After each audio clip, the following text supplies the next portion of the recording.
Alo Snacks, and welcome to Ranni Runs Half-Life 2.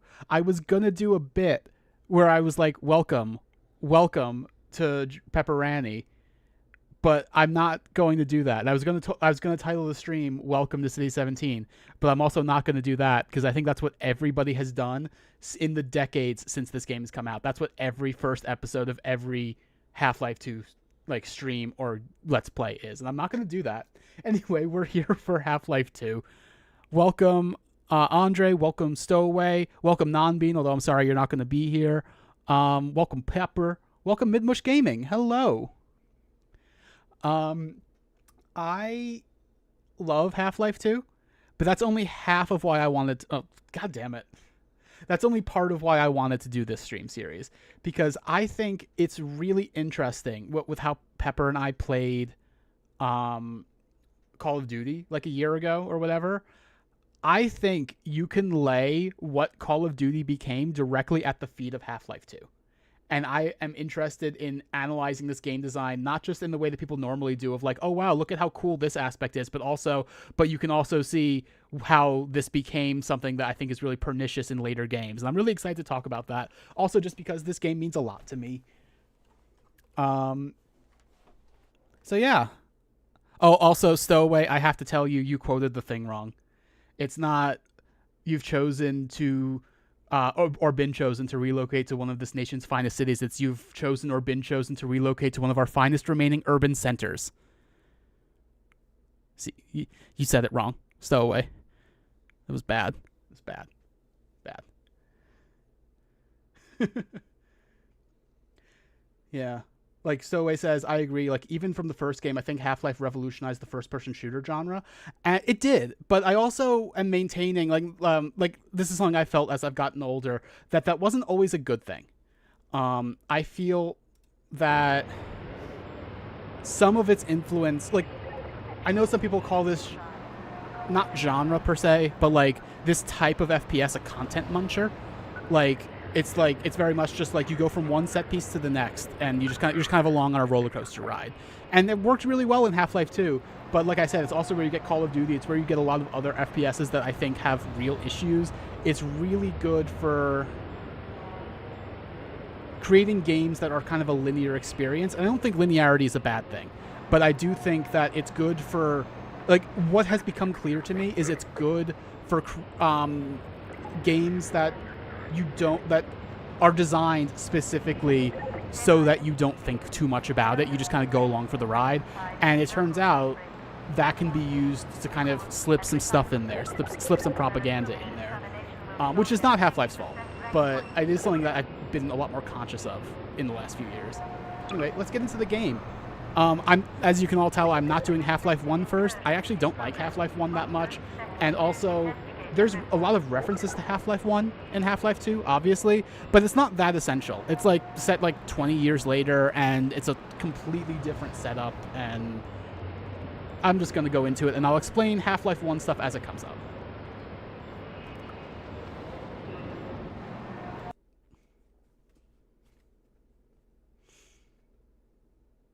I didn't put on subtitles. Shit.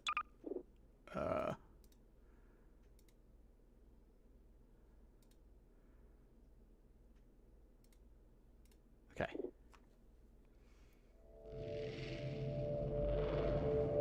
Rise and shine, Mr. Freeman. Rise and shine.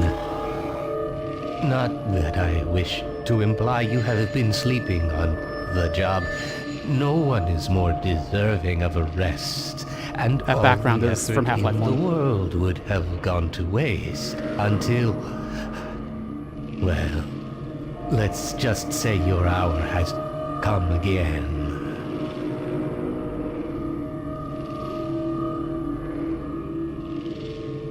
The right man in the wrong place can make all the... Oops, sorry, let me know how the audio is now. I've just changed it. difference in the world. So wake up, Mr. Freeman. Wake up and smell the ashes.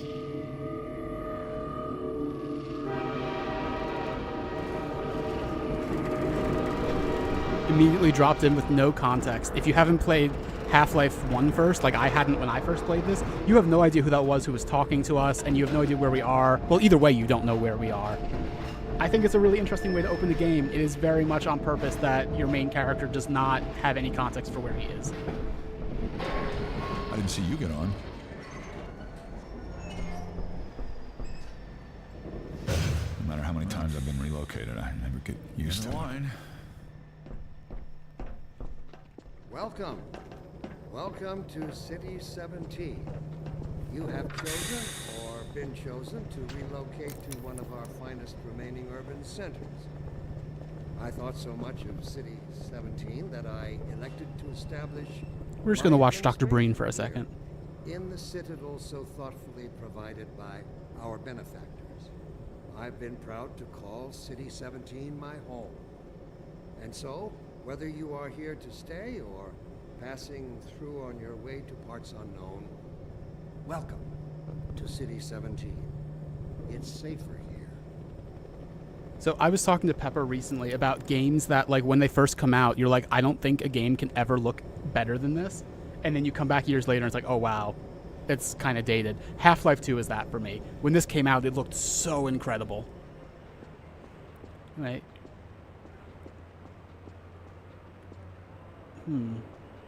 And also, these guys were enemies in the first game.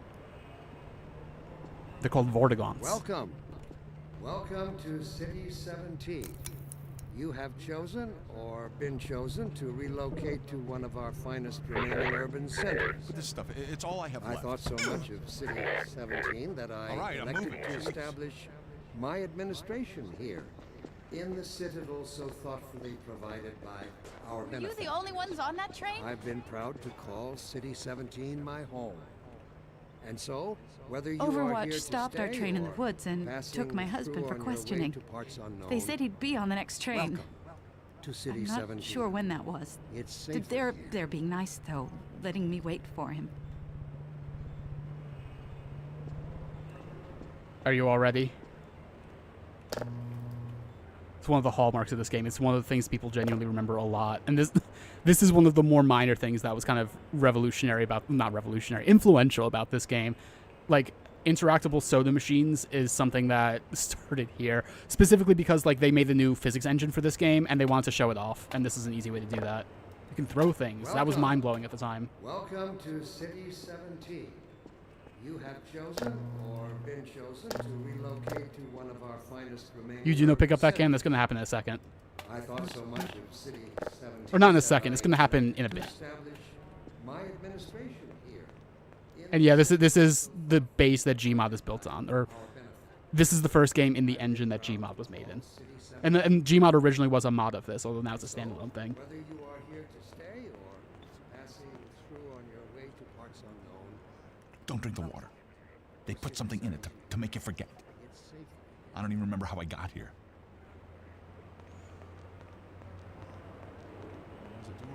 They never leave. You never see them go. They're always full. No one ever gets on, but they're always departing, but they never arrive. And the ones that do arrive, they never leave. You never see them go. They're always full. No one ever gets on, but they're always departing, but they never arrive. And the ones that do arrive, they never leave. You never see them go. They're always full. No one ever gets on, but they're always departing, but they never arrive. Welcome to City And the ones that do 17. arrive, they This never game did a leave. lot of interesting stuff with its storytelling. Like, again, you know who the G-Man is, the guy who was speaking to us at the very beginning if you played Half-Life 1. But even returning players have no fucking idea what's happening right now. This is not what Half-Life 1 was like at all. And you just get all of these, like, people just giving you these little hints about what this world is like. And Stowaway says, the fact that this is meant to be a dystopian hellscape, and so far we haven't seen anything that we don't already see in everyday IRL life. Yeah, it's really cool. Like, I feel like there's a tendency for, like, oh, there's, like, dystopian fiction. Let's just fill it with, like, everyone's regular lives. Like, they don't have, like, takeout containers like this. They don't have, like, bottles. They just have, like, some kind of future shit. But it's bad. Just trust us that it's bad. I think it's good to kind of ground it a little bit in stuff from the real world in that way. Also, you can get up here. You have to crouch jump, but you can get up here. I see they took your suitcase, too. They can't get away with this much longer. Welcome to City 17. I'm working You up the have nerve to chosen go on. or been chosen to relocate to Dr. one of our Breen finest again? remaining urban I was centers. hoping I'd seen the last of him in City I thought 14. so much of I City wouldn't say that too 17 loud. that I This is his elected base of to establish operations. my administration here So in the Citadel. let me so- stop and give the little bit of background you need from Half-Life 1. Half-Life 1 was set in like a US government research facility called Black Mesa, where they did an experiment that brought in like an alien invasion from another dimension, basically.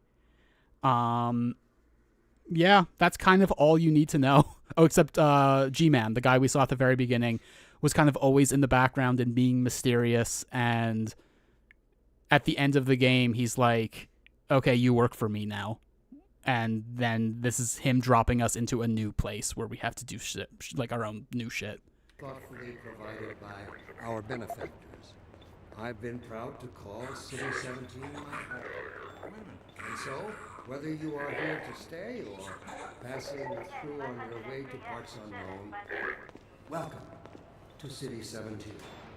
It's safer here. Nova Prospect. I'm sure that's fine.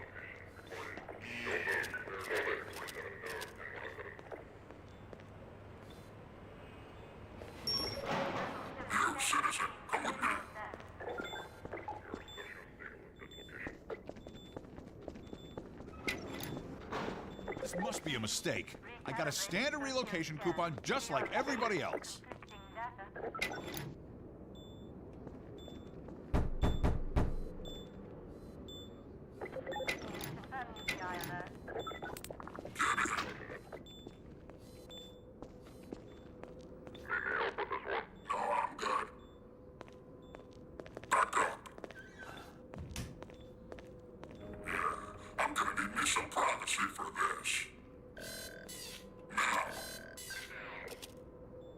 About that beer I owed you.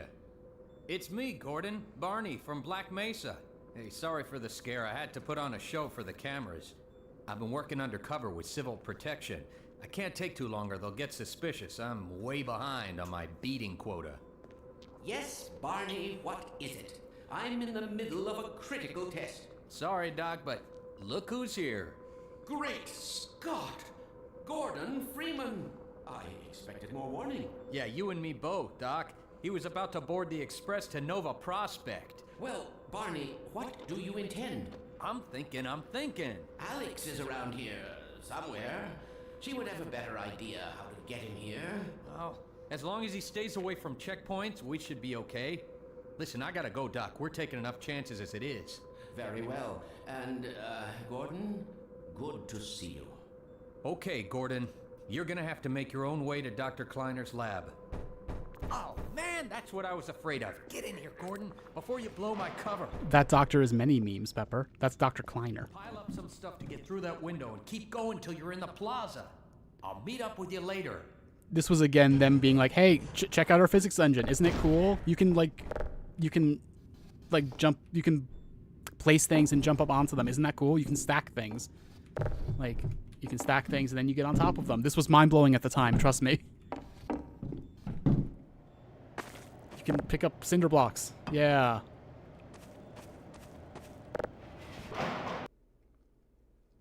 This came out in 2004, Pepper.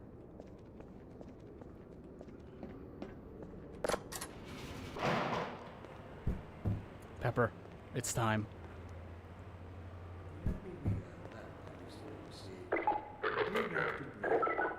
Why has the combine seen fit to support So you get an achievement depending on what you do here. You can either put it in the trash can like he said, a concerned citizen? or you can do that.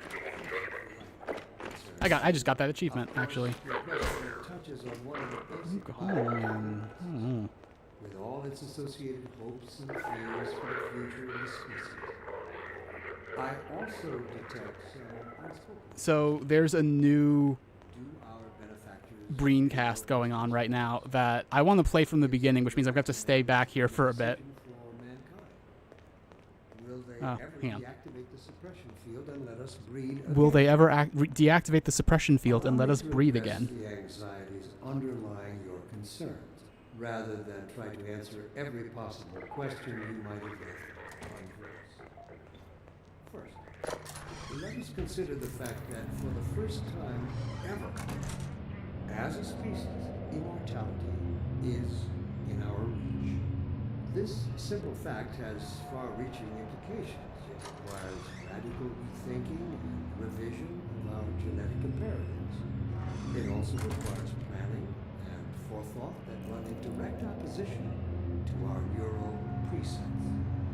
I find it helpful at times like these to remind myself that our true enemy is instinct. Instinct was our mother when we were an infant species. Instinct coddled us, kept us safe in those hard-scrabble years when we hardened our sticks and cooked our first meals above a meager fire and started at the shadows that leapt upon the cavern's walls. But inseparable from instinct is its dark twin, superstition.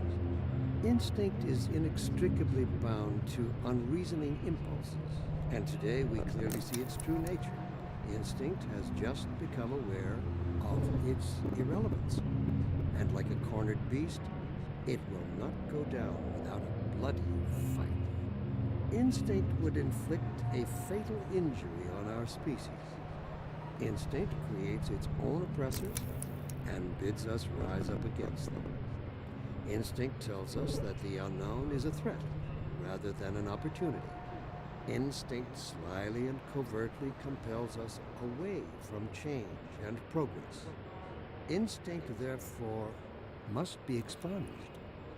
It must be fought tooth and nail, beginning with the basest of human urges, the urge to reproduce. We should thank our benefactors for giving us respite from this overpowering force. They have thrown a switch and exorcised our demons in a single stroke. They have given us the strength we never could have summoned to overcome this compulsion. They have given us purpose. They have turned our eyes toward the stars. Let me assure you that the suppressing field will be shut off on the day that we have mastered ourselves, the day we can prove we no longer need it. And that day of transformation, I have it on good authority, is close at hand. So yeah. Interesting city design, and I love this building in the background. It's called the Citadel, just rising up back there, and how it's framed so Dr. Breen's right in front of it when you come outside. I'm hoping that loops around because we didn't hear the beginning of that one. Let me go back inside because I missed the detail. Just people in this food line. Just getting food from this automated thing. I like that. Let me read a letter I recently received. Dear Dr. Breen, why has the Combine seen fit to suppress our reproductive cycle? Sincerely, a concerned citizen. Thank you for writing. Concerned. I love him calling that Of course, person your concerned. question touches on one of the basic biological impulses, with all its associated hopes and fears Okay. for the future of the species. We've now heard all of this. We just missed those also first couple detect lines. Some unspoken questions. Do our benefactors really know what's best for us? What gives them the right to make this kind of decision for mankind? Will they ever deactivate the suppression field and let us breed again? Allow me to address the anxieties underlying your concerns, rather than try to answer every possible Can't walk question through you that. might have left unvoiced. First, let us consider the fact that for the first time ever, But that person was as able to a walk right through. species, immortality is our own. This simple fact has Stowaway says he really followed the implications. interview technique. Answer the Requires question you radical wanted to be asked, rethinking not the one that and was asked. revision Yep, of our he sure genetic did. imperatives.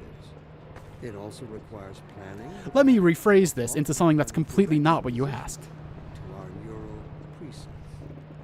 I find it helpful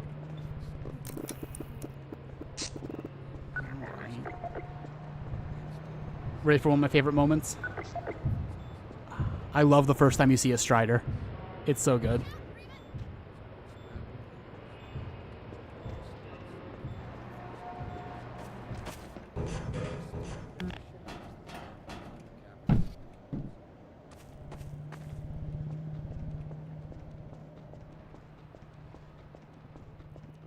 how it always starts. First the building, then the whole block. They have no reason to I'm not cut sure off who the said place. Lookout Freeman, actually. Don't worry, they'll find one. Also, I love these two identical NPCs. Oh, no, they didn't do that. Sometimes they have two identical NPCs talking. Instead, they just chose two very similar-looking NPCs.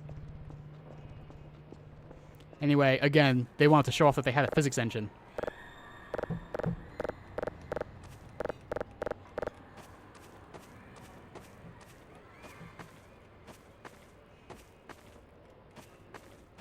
There it is.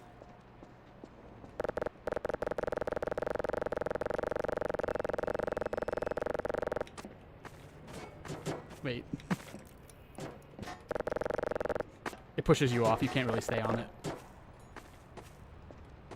Yeah, creepy hearing kids yelling in the background, especially because there are not kids. There's very much not kids. That was what that whole message was about. Are you ready to see 90% of Half-Life 2 puzzles? You weigh down that end, and then that end stays up, or I didn't weigh it down enough, but theoretically. Not 90%. That was me overstating it a little. But a lot of Half-Life 2 puzzles are seesaws. Could be a little finicky. Oh. Well, that one didn't work. That is a thing that happens in a lot of puzzles. We'll probably get to at least one today.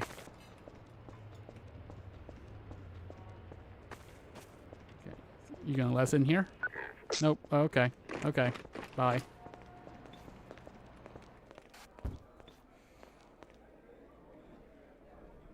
Yeah, my legs are cut off. You can't see your legs. We didn't yet have that kind of technology in FPSs. That was like a fear innovation. Not really. Oh, my avatar. Oh, you're right. How do I fix that? Just let's do it like that for right now.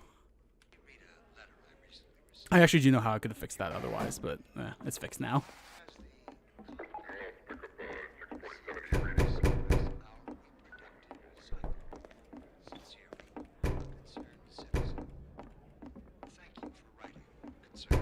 I think this first chapter does a really good job of setting up who the Combine are without having to answer too many questions about them. Oh, I thought you were a cop.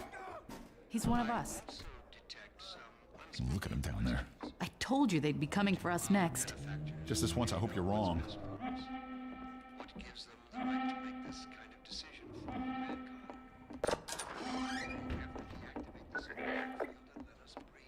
I can't take it anymore. Everything's gonna be okay. What are we going to do? We'll think of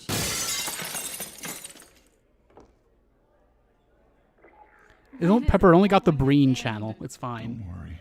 Please. It's all right.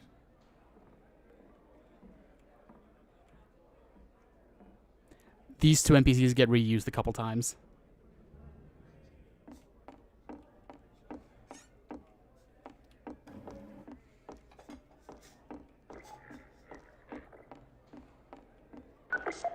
Attention, residents.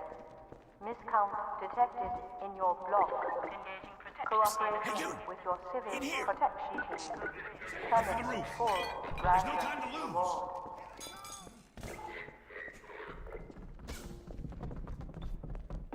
Attention. All citizens in local residential block. Resume your inspection provision. Get in here, quick! Keep moving. Head for the roof.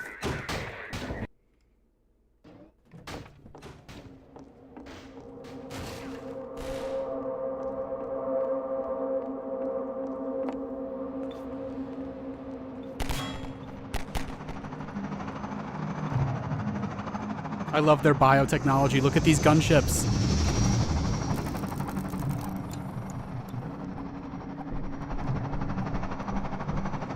Remember this road. Just remember this road.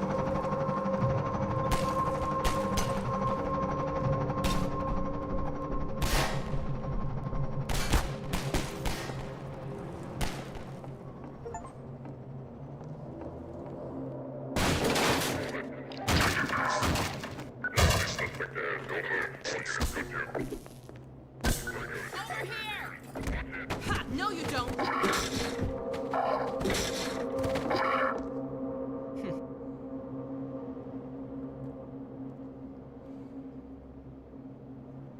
Dr. Freeman, I presume. Attention. We'd better hurry. Person of interest. The Combine can be slow to wake, but once they're up, you don't want to get in their way. Protection. Oh, Alex. I think she's a really good character. And also, if you weren't there for it, you have no idea the decades of discourse about this character. Oh my god. Dr. Kleiner said you'd be coming this way. I don't think it occurred to him that you might not have a map. We'll talk more about it as like stuff with her comes up. Overall, I quite like her. But there's a lot of weird shit with her where it's like this is true of a lot of NPCs in this game, but it's especially true of her, where she just has this like fawning adoration for you at all times.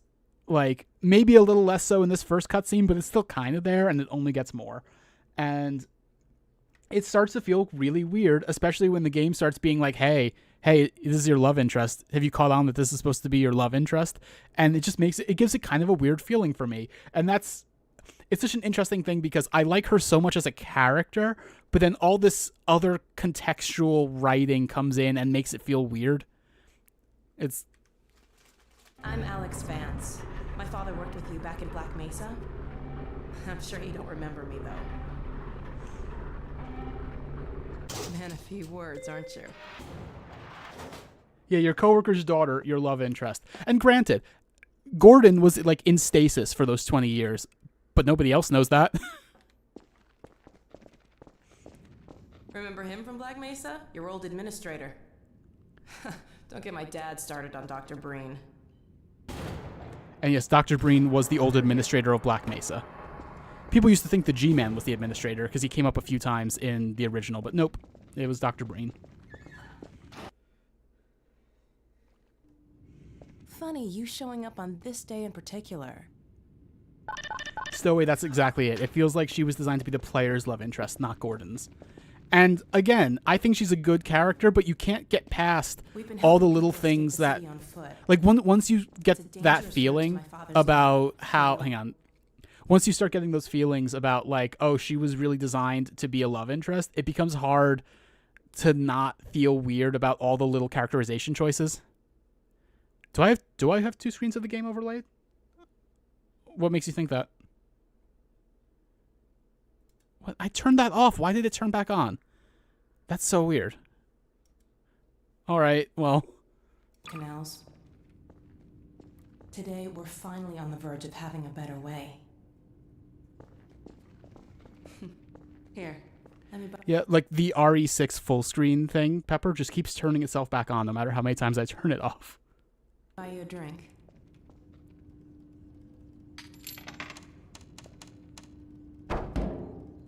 Oh, and by the way, nice to finally meet you. So we just, oh yeah, we just got like part of an achievement for, this is the first lambda cache. There are a bunch of lambda caches throughout the game that are marked by this yellow lambda. I'm not finding all of them. But come on. Dr. Clayton's I'm not finding all of them. I'm going to find some of them because they're kind of useful, but I'm just saying right off the bat right now, I'm not doing all of them. It's a pain.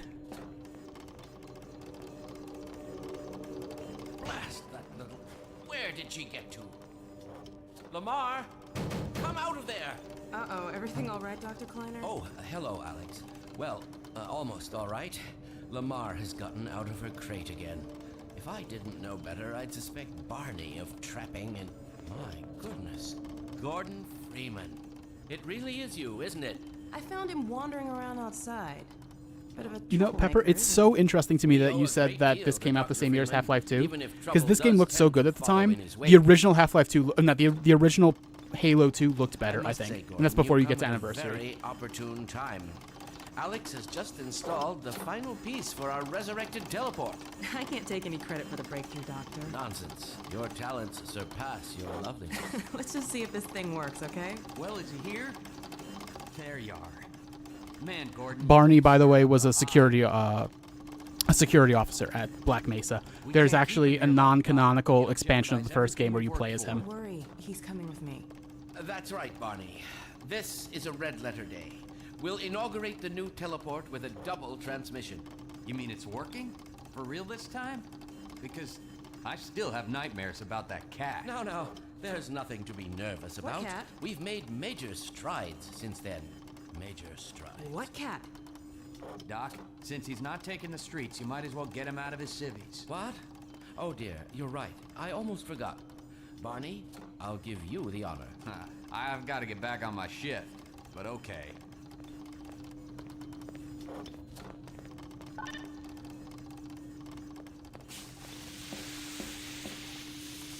Here we go. Ah! Damn it, get it off me! Lamar, there you I are. thought you got rid of that pest. Certainly not. Never fear, Gordon. She's debeaked and completely harmless. The worst she might do is attempt to couple with your head, fruitlessly. Get that thing away from me! Here, my pet. Hop up. No, not up there. No, no. Careful, Lamar. Those are quite fragile. Oh, fie. It'll be another week before I can coax her out of there. Yeah, longer if we're lucky. Barney, you're not an animal person. I do love Lamar. Well, Gordon, go ahead. Wait, Pepper, are you scared of Lamar? I turned around in game as if I was turning around in real life. Pepper, are you scared? Let's put on the HEV suit. His hands look so small.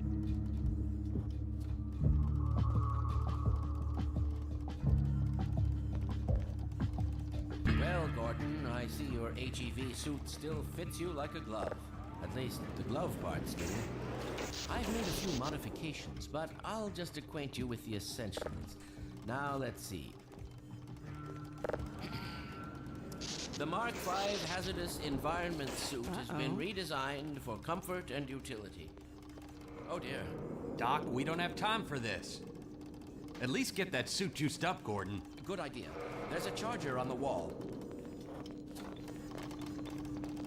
I've modified your suit to draw power from Combine energy outlets, which are plentiful wherever they patrol. Meanwhile, let's get this show on the road. So this works kind of like armor in some other games where when you have suit energy, you take a little less damage. It's not like shields in Halo or something because you still do take damage even when you have suit energy. It's just less.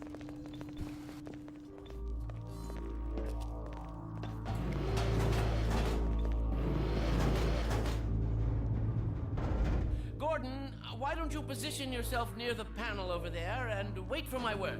Isaac, are you there? Yes, Eli. I can see why you'd say that, Hold Pepper. up on this end. You'll never guess who found his way into our lab this morning.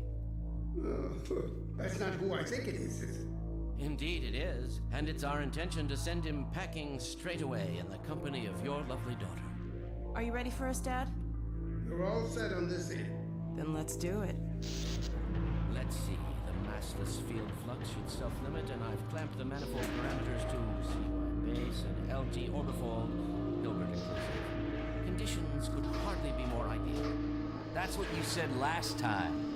Hey, yeah, about that cat. Initializing in 3, 2, 1. Oh, fiddlesticks. What now? Doctor, the plug. Dear me, you're right. Gordon, would you mind plugging us in? It's right there, Gordon. Excellent. You gonna let Gordon throw the switch? Gordon, go right ahead. Dr. Kleiner does act like he was born in the 20s. You're so right. Very good. Final sequence. Commencing now. I can't look. Okay.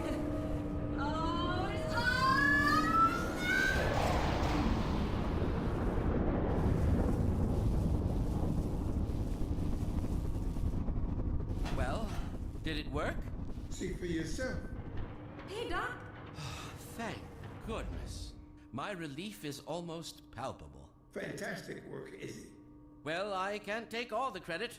Dr. Freeman proved an able assistant. Let's go ahead and bring Gordon through now. Right you are. Speak to you again in a few moments.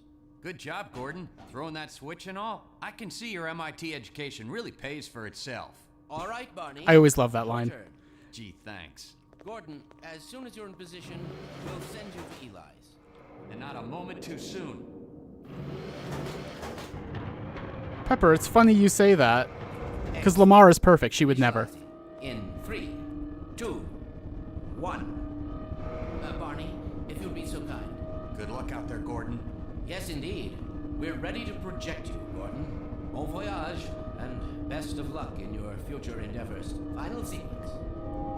The hell? What is it? It's your head, the freaking headhopper! Ready? Slow down!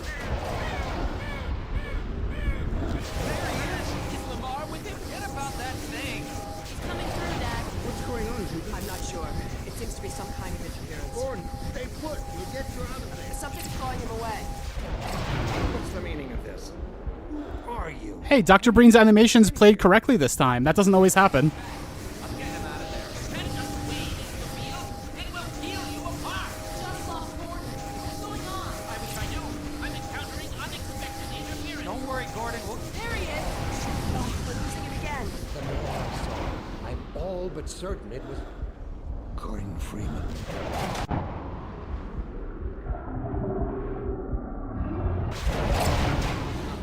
He didn't come through. Then where is he? Behind you. Shut it down. Shut it down. Gordon, you must get out of here. Run! Get down out of sight. I'll come find you.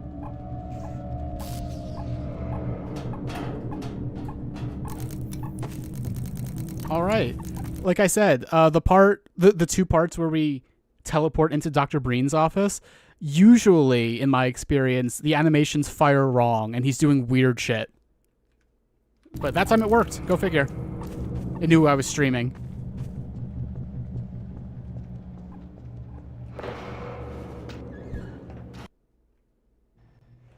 Screen doubled again? Are you? Why does it keep turning back on? What is this? You can just delete it for now. Okay. We'll re-add it later. It's so weird. Can I talk like this? Jack, can you hear her? Very barely. I guess the answer is no. Hello?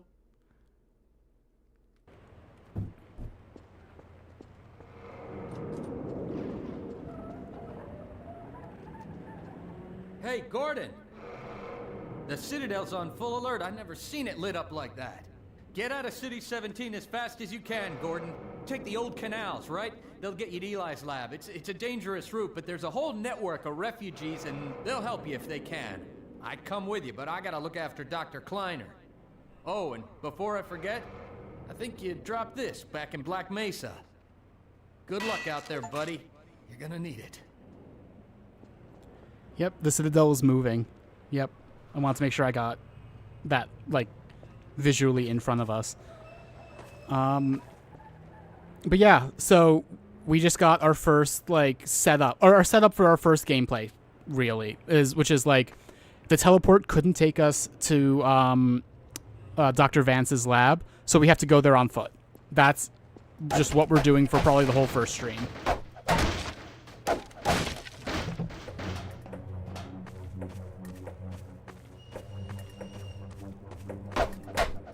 Hi, Resurrection. How you doing? Oh, sorry? That's Sakuna. Oh, Sakuna. I'm sorry. Hi, Sakuna. How you doing?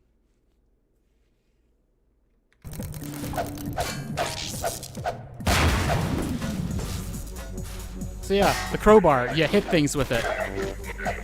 Also, now that we have the suit, we can sprint. It takes energy that you see in our lower left.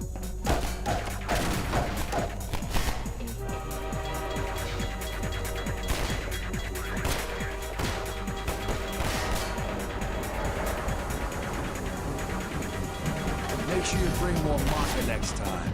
See you in the burb stowaway.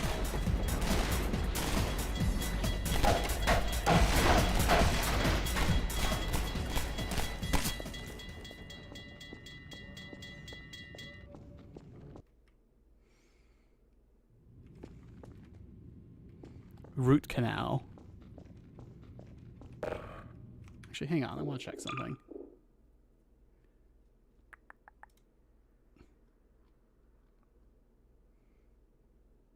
Why are you on F6? What? F5.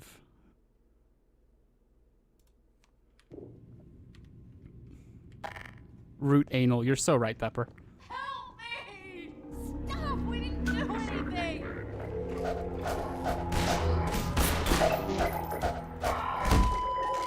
Our first gun, almost immediately.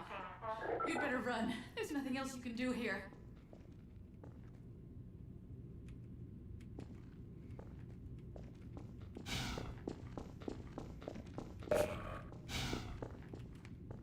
Get going!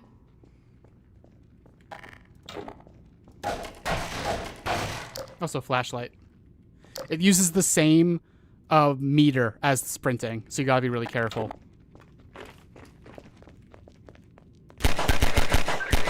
The first pistol is like nothing. It's pretty bad.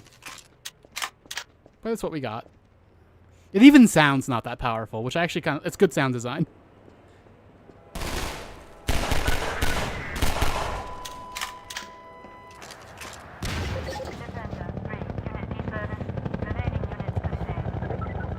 And we should go without saying, but we're shooting like the same officers we saw before, like the civil protection officers. There will be other enemy types as we go, of course. Gotta get over there. And there's a train coming.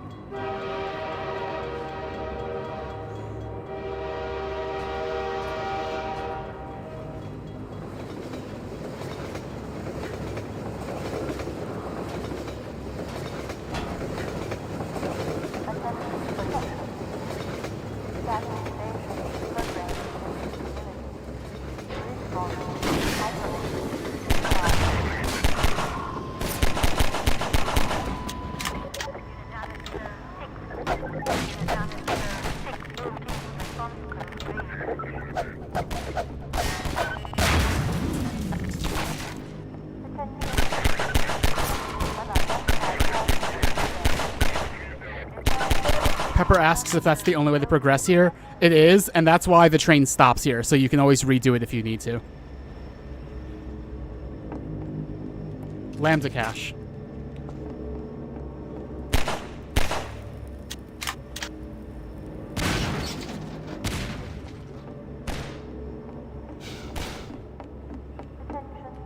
Also, these are supply crates.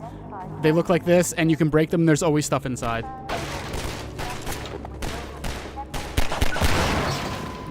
So, here we are. Hi, Jay Hill. Welcome to the stream.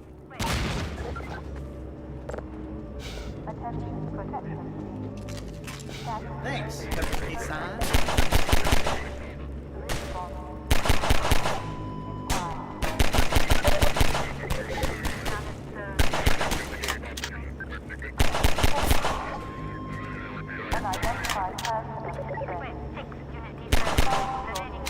So you can't shoot the pistol while zoomed in, but you can use the zoom to line up a shot and then go back to not zoomed. I'm doing okay, Jay Hill. How are you doing?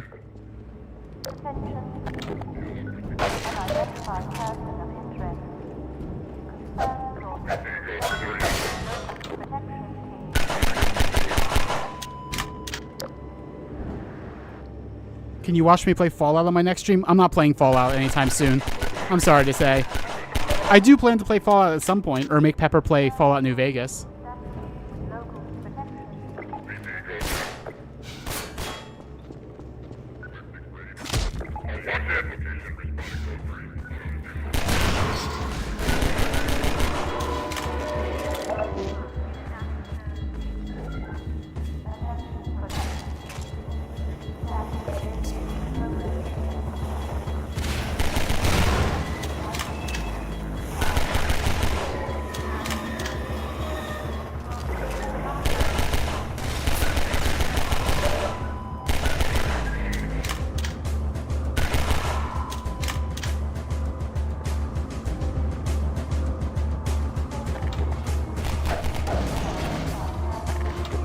The gameplay is fun. This game still holds up.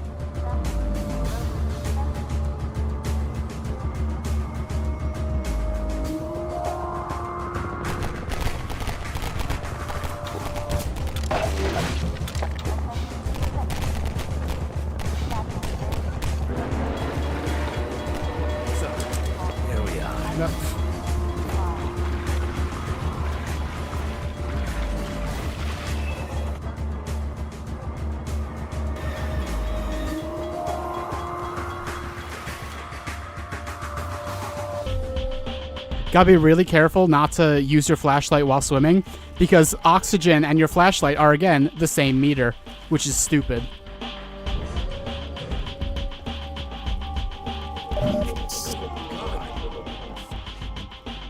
Guess those sirens are for you, huh? Good thing you found us. You're not the first to come through here by This is the free man. The Combine's reckoning has come. Look, we're just a lookout for the Underground Railroad. Main station's right around the corner. They'll get you started on the right foot. Meanwhile, let my Vortigaunt friend here give you a jolt to get you going.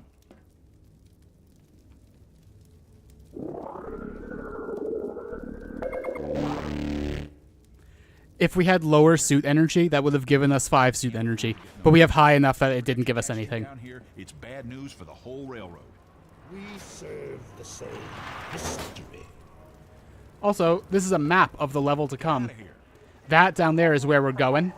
This is where we are right now. So we're gonna... I'm just gonna say right now, we can't go the direct way, so we're gonna have to go all the way through all of this.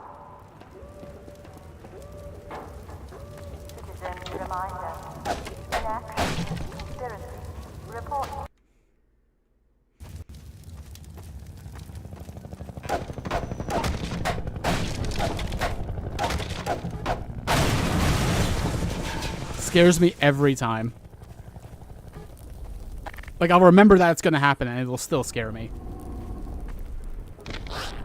Barnacles, another classic Half-Life enemy.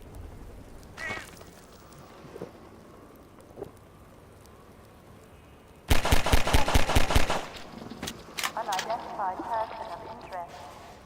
Confirm your civil status with local protection team immediately.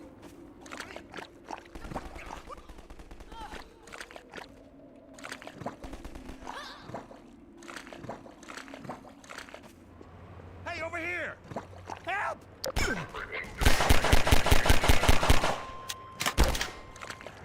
Who shot me? There. Station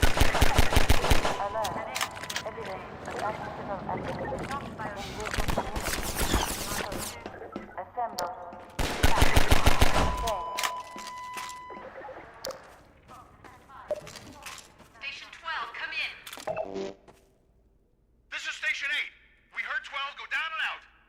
Surgical strike units are targeting railway stations. Repeat, civil protection is coming down on underground stations. We're already getting refugees from 9 and outlying. Looks like we're... Station 8, do you copy? Station 8, are you there? I think Pepperhead said she planned to do Fear 2 eventually. Repeat, they're filling the underground with manhacks.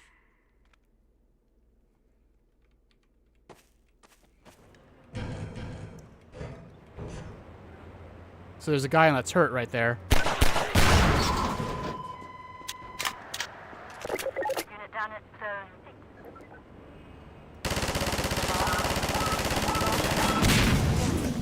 Report counter behavior to a civil protection team immediately.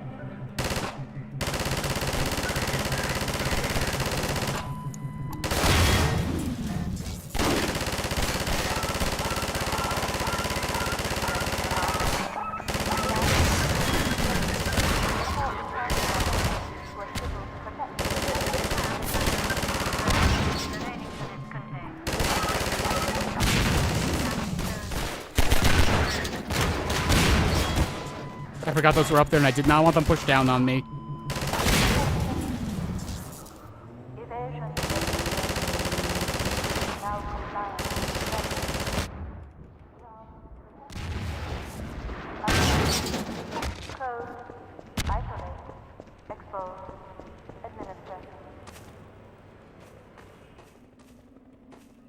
Another lamb to cache.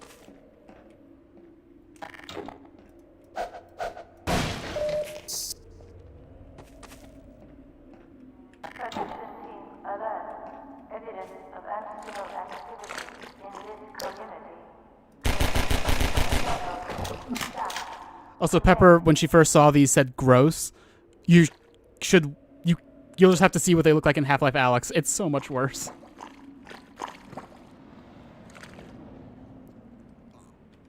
You say, don't die, Jodi? Yeah, I'm gonna do my best not to die.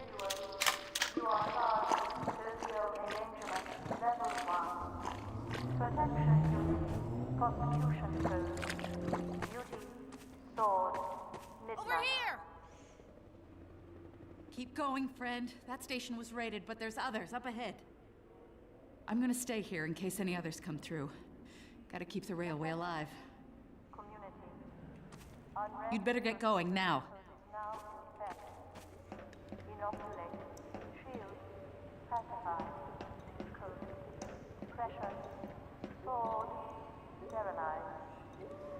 Jeff is who you're thinking of, J. Hill.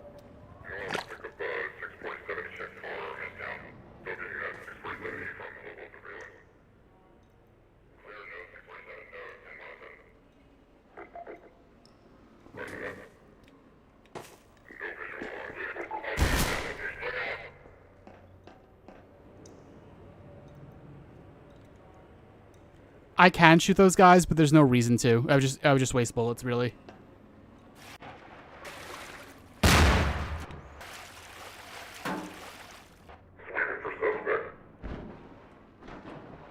Just gonna hang out down here for a little bit.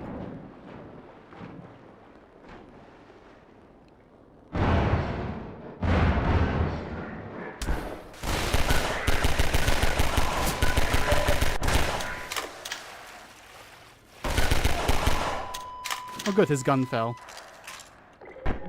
Thought it did. Oh yeah, it picks up some ammo.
Not really a lot to say about all of this right now, and I get kind of into it, but the game just kind of throws you right into this, you know?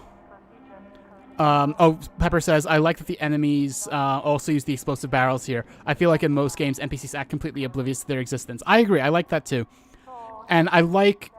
So, something that you're going to find in Half-Life 2 is 90% of the time, your objective in any given level is just move. Just kind of... Just, you're going somewhere, and it's never where you are. And your involvement with the plot is always just, I'm here and now I'm there, you know? And it's very interesting to me because that it feels like so much of video games, and like the thing that makes video games different from a lot of other visual mass media is the fact that, like, I said this on a recent stream, I think, but like going from point A to point B isn't just like a montage thing that you like don't show or you show like in brief snatches. That is the game. And this game is one where you really, really feel that. Jahil says it's very you do things while passing through. Yeah, exactly. Very rarely are you in a place that's actually your goal. Community ground protection unit. Local unrest structure detected. Symbol administered. Pacified. I always love that trick.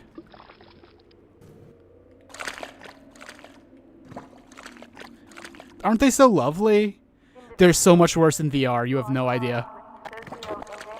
One day I am going to stream that game.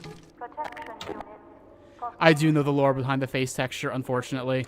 I'm doing my best not to look at it because of that. I'm also probably not going to mention it. And a lot of people already know.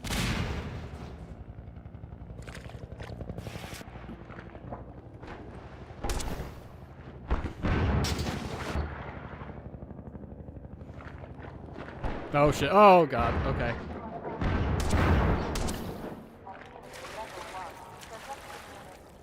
Yeah, it's that face texture was taken from a real dead body. Yeah.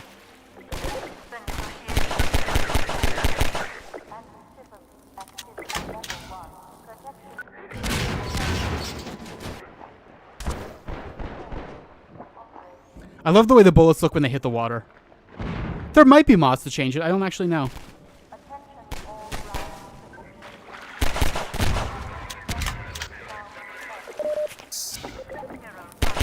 Oh. Speaking of enemies using the barrels themselves.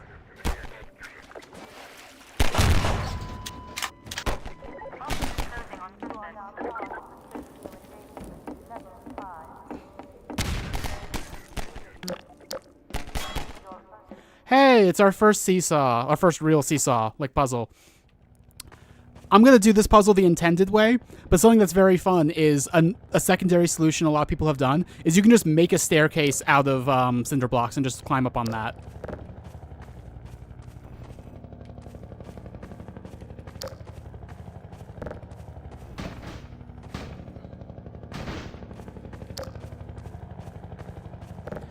So the way that Half-Life uses puzzles typically is like just as like a way to break up the action. It's very rarely like more intensive than that. It's just to give you a little tiny little break.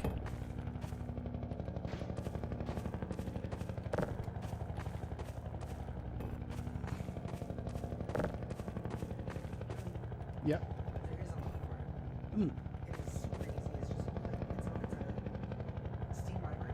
Hmm. Oh, cool. I'd probably have to restart the game, right? Yeah, I might just do that real quick. 1 second, Snacks. I will warn you, though. Mm-hmm. It does still show the... Oh, that's okay. Like, I mean, the website of this yeah. mod shows the... I figured. That's okay. It's not so much my discomfort with it. Like, I don't want to see it. It's more just like I feel weird about streaming it. Yeah, search that. Can I just search it on the thing on the Steam thing? I feel like that'd be easier. I don't know. Maybe. Also, hang on. You can't see that, right? Okay, good. I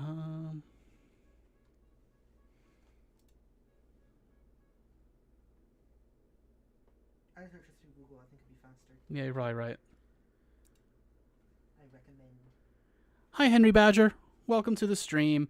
I'm just downloading the dead body replacement texture mod, so that's why the game's not up right now.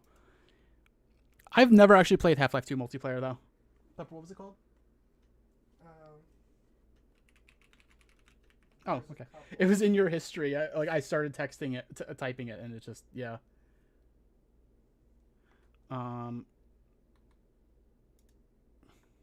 Subscribe. I have to sign in through the browser, which is a little annoying. Would you be able to sign in for me? What? Would you be able to come over here and sign in for me? Oh, yeah. Sorry, Snacks. We're just gonna be a second. I know what you mean, Stowaway. Like I said, I don't feel super weird about it myself because, like you said, I've seen it so many times. But I don't want to stream it, you know? Can you scoot so I can see? Yeah, sorry. I haven't seen it, and so I don't like it. Because I haven't seen it a bunch of times, so it makes me a bit uncomfortable, to be honest.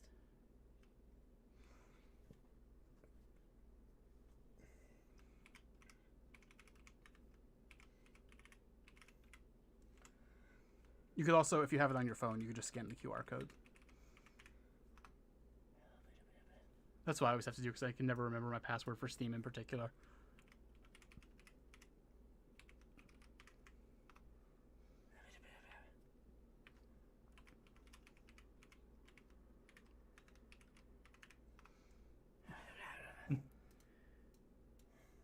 I should maybe just search it on the actual, like, client.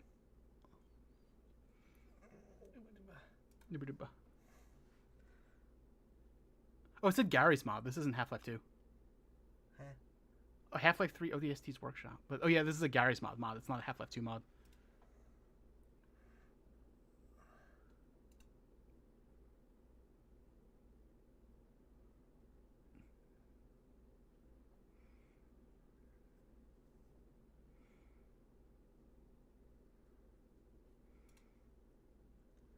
Yeah, that's way less bad. Okay. And also, it's not presumably from a real corpse.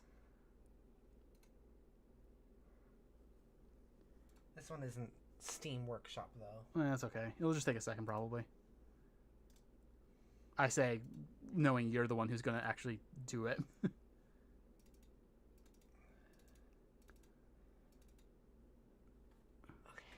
Can I sit down? Yeah, you can sit down. I'm taking over. This is Pepper's stream now. Pepper's stream now.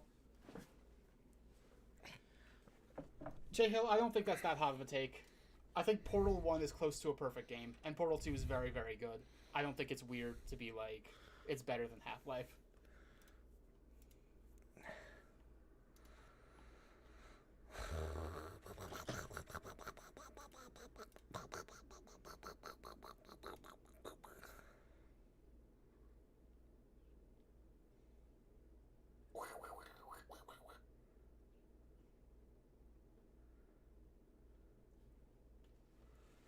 I'm going to use this opportunity to get my bottle caps.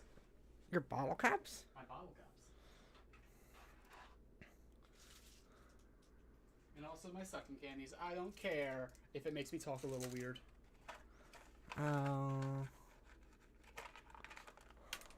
Shit.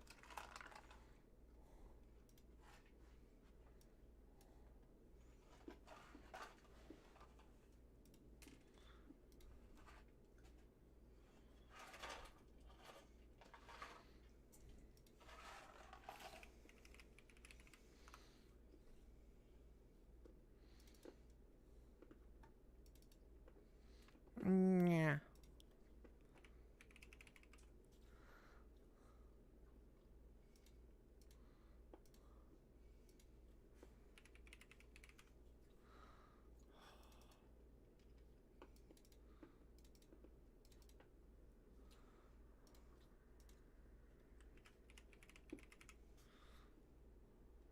I'm not sure I know how to install this Try mod. humans. No.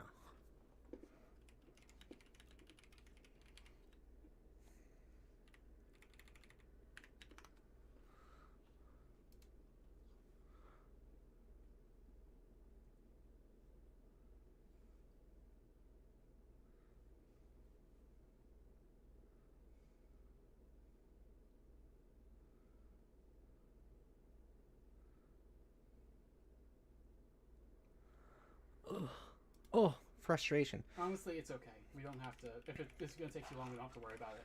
No, I just I'm won't focus on those corpses. determined. Father Grigori replacement? Interesting. We'll see who that is in a bit.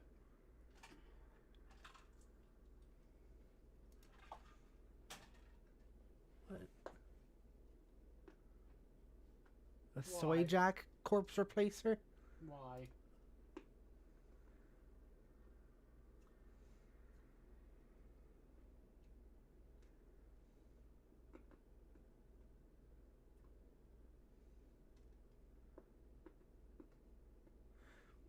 Mm-hmm.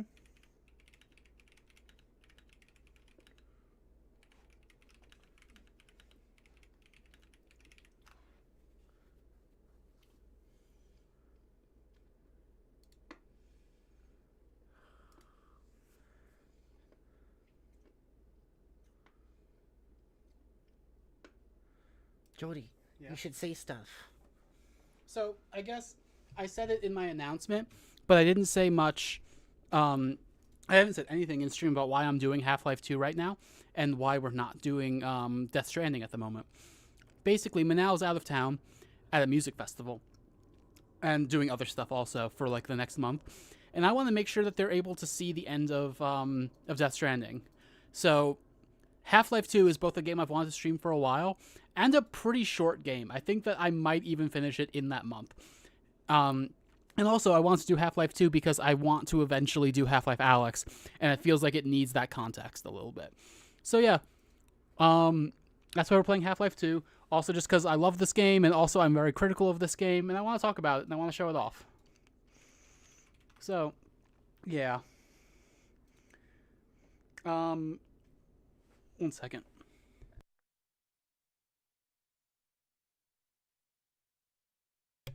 Sakuna says, Pepper, do you play Minecraft? Pepper used to play Minecraft on stream. but is not currently doing it because it is a BDS target. BDS is Boycott, Divest, Sanction. It is in support of Palestinian rights and an end to Palestinian oppression. The reason that Minecraft is a BDS target is because Microsoft is a BDS target, and Minecraft is one of the major ways in their gaming division that they make income, or they make revenue. That's the word I was looking for. So that is why we are not playing Minecraft anymore. Pepper used to have Minecraft streams, but not for now.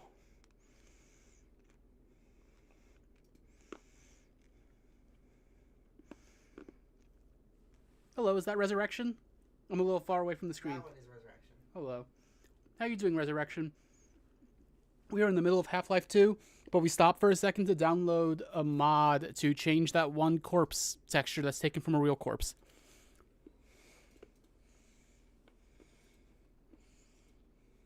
Because that makes me uncomfy. Mm-hmm.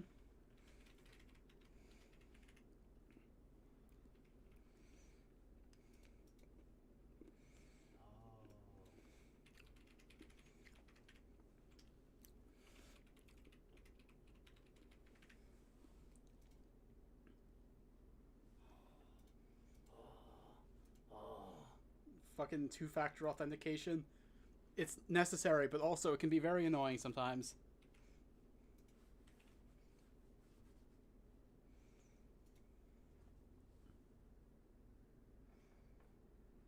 Okay, it's been added to our subscriptions, and it looks like it was just downloaded. I saw it there.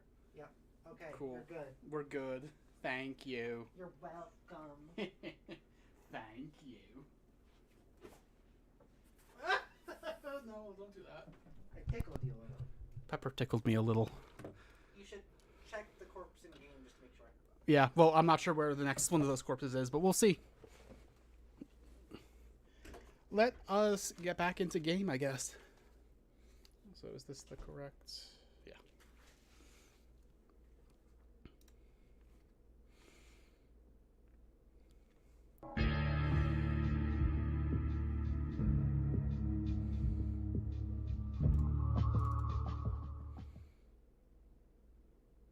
There we go.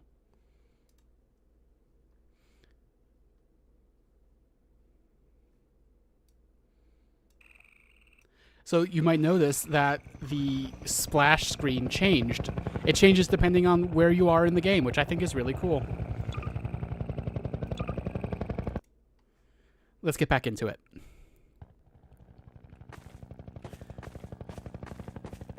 All right, was I... Okay, there was still one left. Pepper left. I'm not sure why she left. She left me. Forever.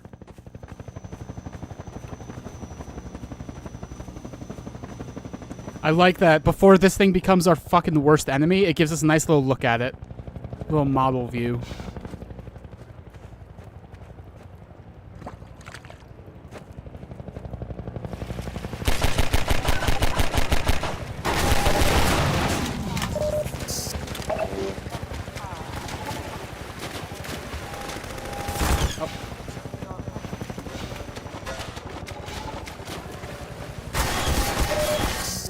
That barnacle.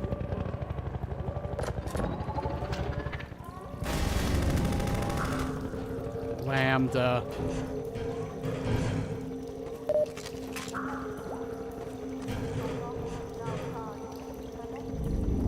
Hang on. That helicopter was 12-year-old you's biggest enemy? Yeah, I hear you.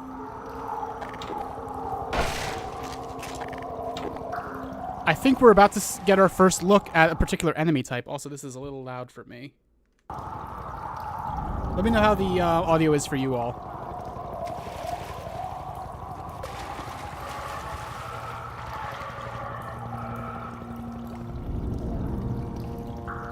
I think the texture was changed. We can confirm that. All right. We had full health, so there was no need for that. You were abandoning me. You abandoned me. J-Hill, by tripods, do you mean the Striders? It's this trick again.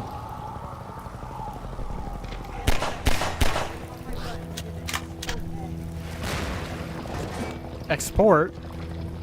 That doesn't seem like the right command.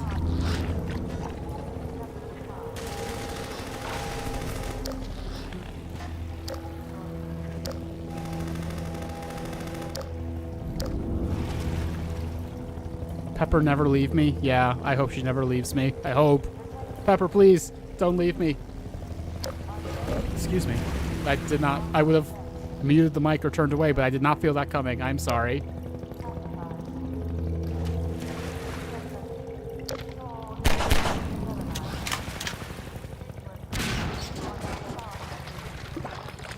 I love that the debris from that clears up the next ones as well.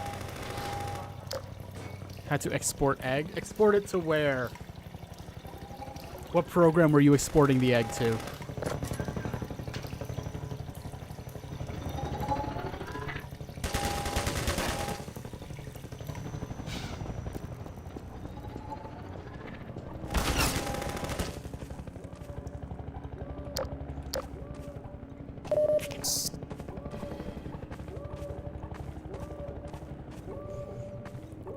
I feel like there are a lot of games out there where if you're good enough, you could theoretically never get hit. Half-Life 2 is not one of those games. You're going to get hit in some parts. You just are. Like with this chopper.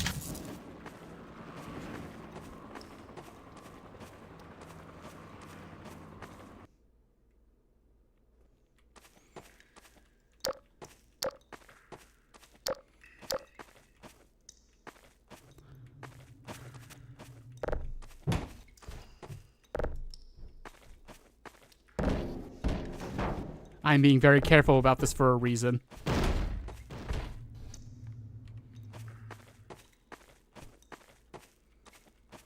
Oh, this was a different part than I thought it was. My bad. I was being careful for no reason. Hurry! Civil protection is onto us. We're tearing up the railroad, covering our tracks. Looks like you're gonna be the last one through. Be glad you're not the guy they're looking for. Poor bastard doesn't stand a chance. Sounds like they're calling in every safety unit in City 17. Now they're flooding the areas up ahead with manhacks. We better get going before they sweep through here. Are you all ready for manhacks? Aren't they the worst?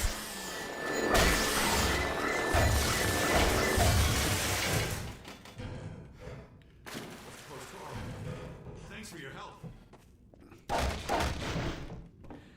Those enemies in Half-Life Alyx are the worst. They're like in this they're not that bad, but in Half-Life Alyx they're so bad. That guy can die, yes. They are satisfying the pop with your crowbar, even more so with another weapon we're going to get later. Like part of the reason that they're really difficult in Half-Life Alyx is you don't have a melee weapon. So you have to shoot them really accurately and it's really hard.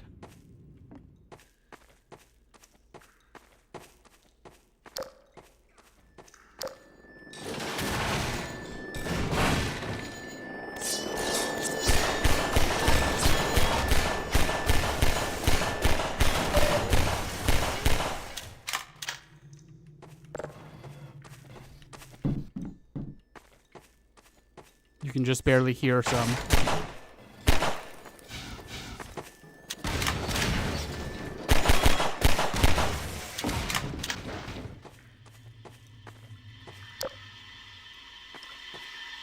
I swiped the crown? The cop people are hunting Freeman specifically, but they are also just killing people involved with the railroad while they do it.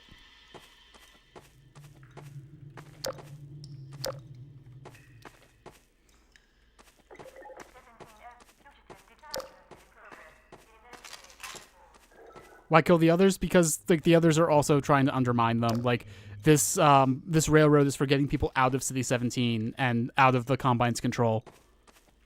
And they don't want that.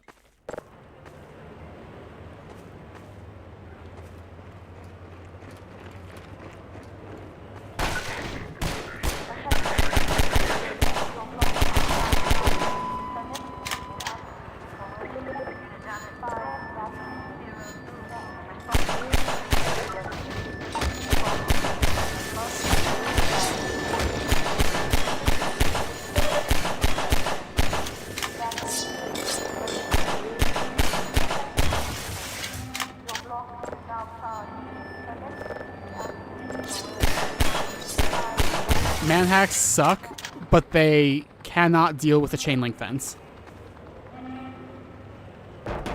Yeah, this is a satisfying gun sound. It sounds a little too pop gunny to me, but I do like it.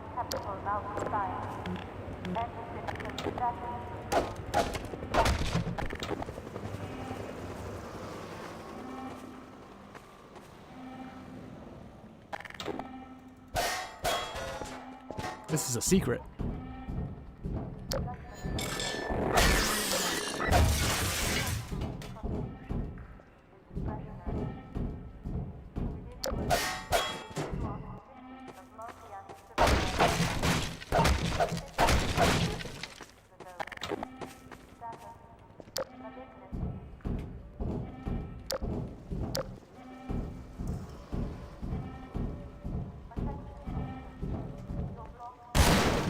What? Forgot that guy shows up there after you go through.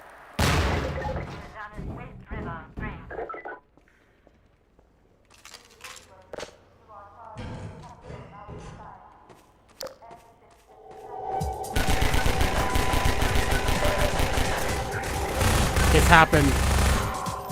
We have a new gun, which I'll show in a second. The submachine gun. This is also our first weapon that has a secondary fire mode. We don't have any yet, but it can launch grenades.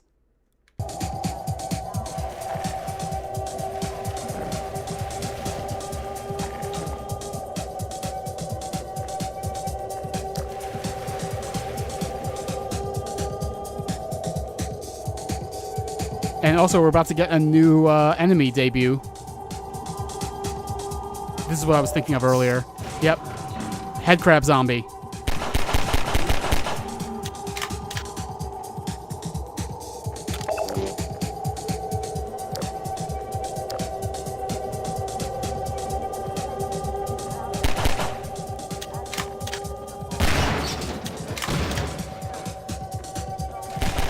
I should have saved that.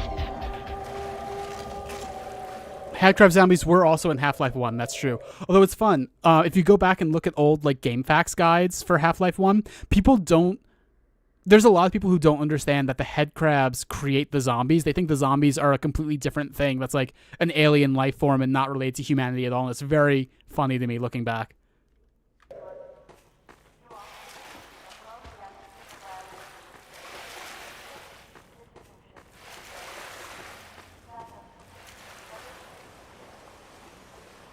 Gotta get through there, so... Yeah. I did not do that on purpose. I forgot you could get crushed there.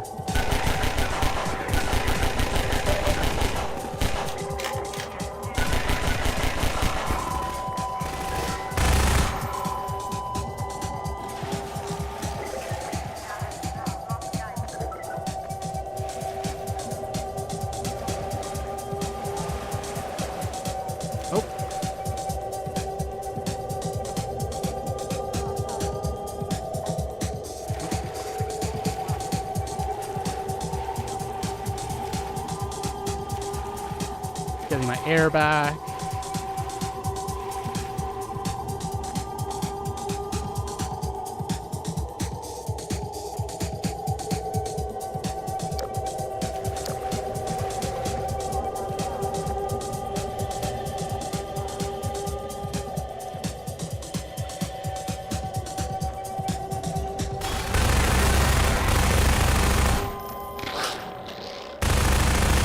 That's what happens if you get grabbed, by the way. You can still kill the barnacle.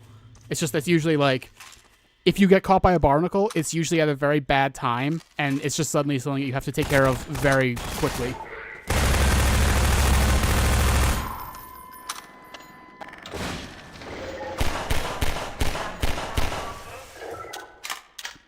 Yeah, I know what you mean, Stowaway. Those fish monsters from the first game were cool, but yeah, I guess they just didn't really have a place in this one.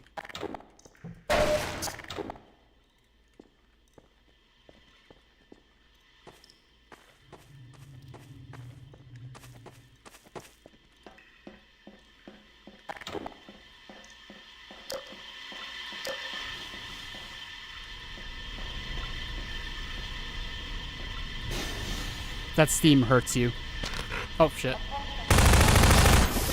That's what I get for trying to be clever.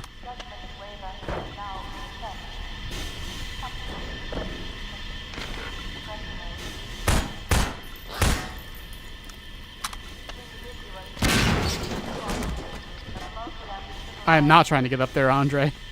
Absolutely not. That would be bad for me.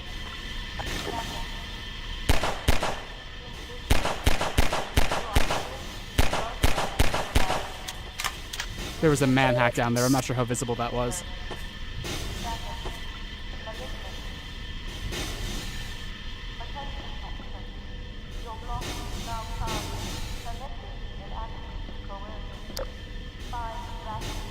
I don't believe it explodes if you don't shoot it. I always do shoot it just in case. I'm pretty sure I have seen them just drop an explosive barrel before. Better just to waste a couple bullets and be safe.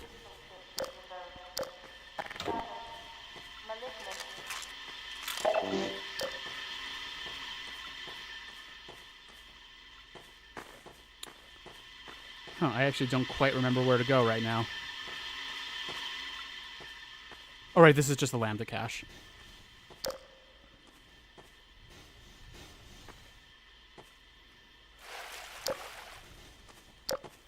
And now we're back on the other side here.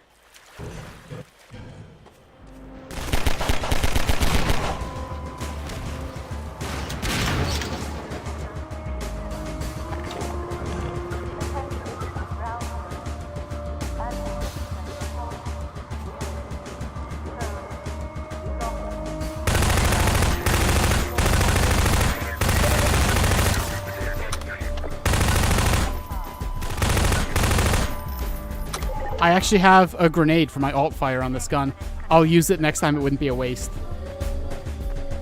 Whoops.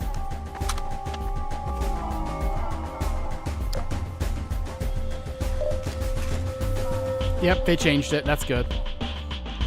Officially confirmed.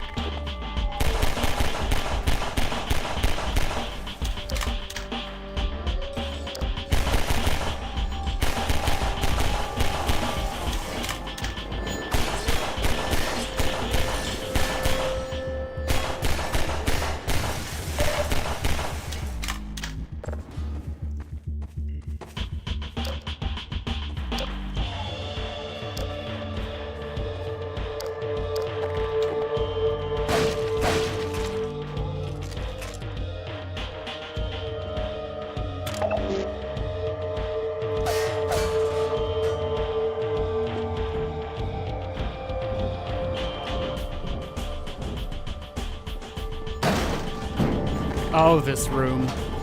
Oh, this room.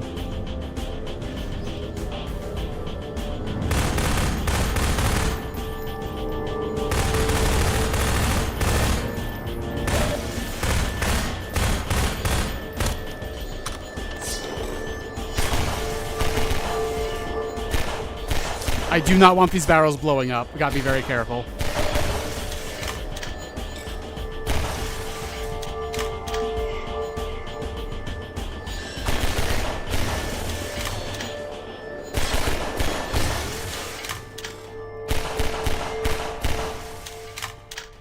Alright, I think that's all the man hacks. The reason why I don't want those barrels blowing up is it's possible to not get hurt by them when they blow up, but it's completely unpredictable. I'm gonna try to be safe and blow them up now.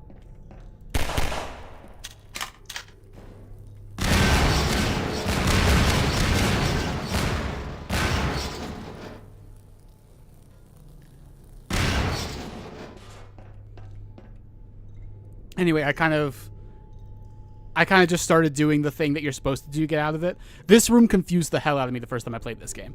Like, I did not know to get up here, and it was really hard to figure this out.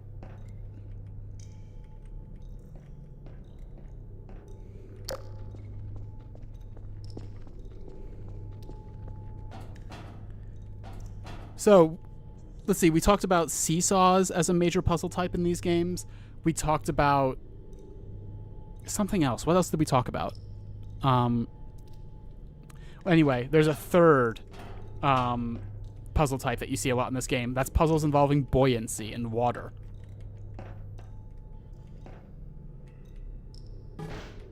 Oh,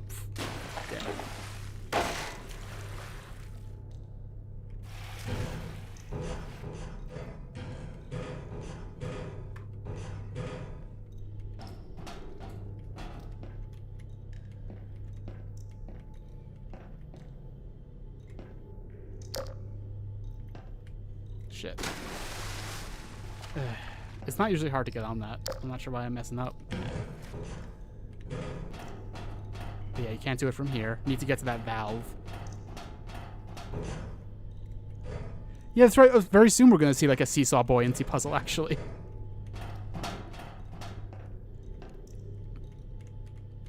The puzzles do have like running features, let's say. Like there's not a lot of original ideas.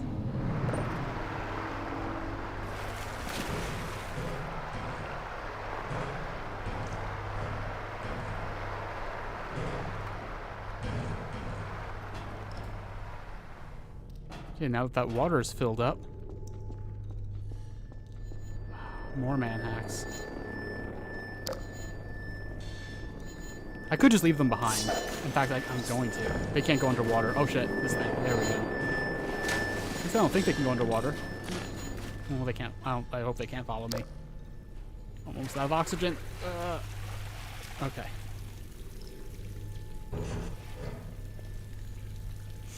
Alright. There's a ladder on this side, but we need to get to that side. How do we do it? This is Half-Life 2, so the answer is buoyancy.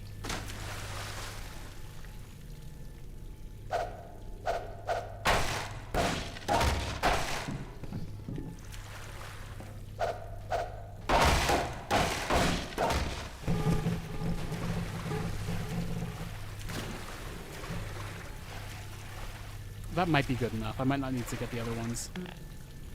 Oops. Sometimes the game gets weird about how deep you get pushed underwater by things.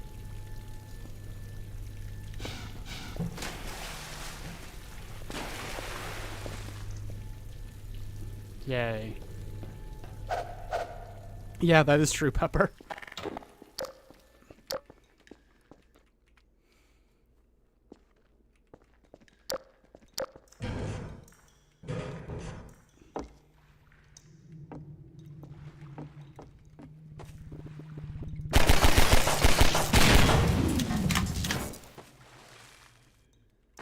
Yeah, good thing we got away from that pesky helicopter. I'm sure we're not going to see it again.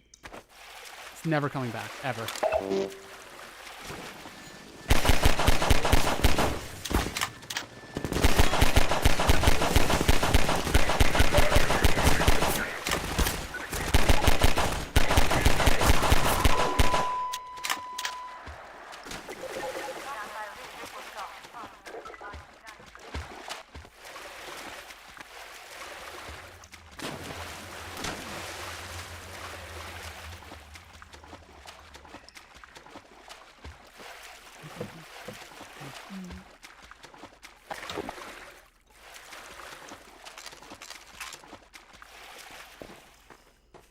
Actually, is there anything down here? I don't think there is. Yeah, there's not.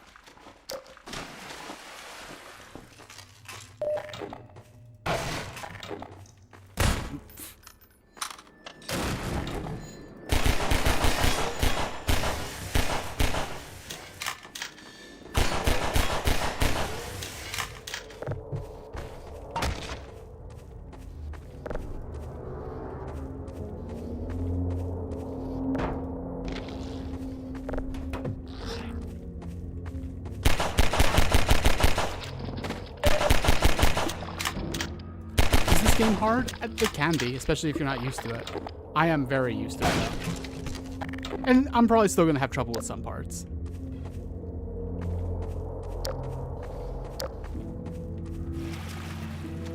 Now, there's a lambda cache in this room that is a massive pain in the ass to get because it's possible to screw yourself out of it and make it impossible to get.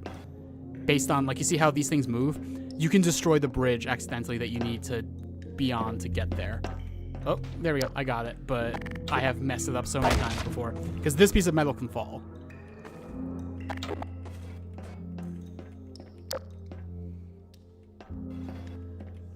See, like I'm kind of walking into that board and it's moving.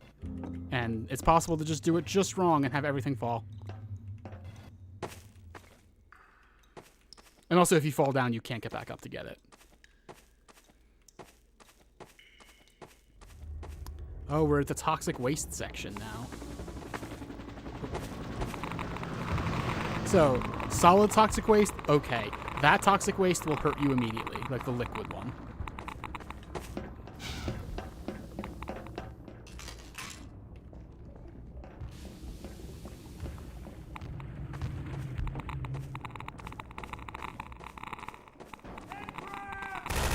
Now this is our first introduction to head crabs as actual enemies.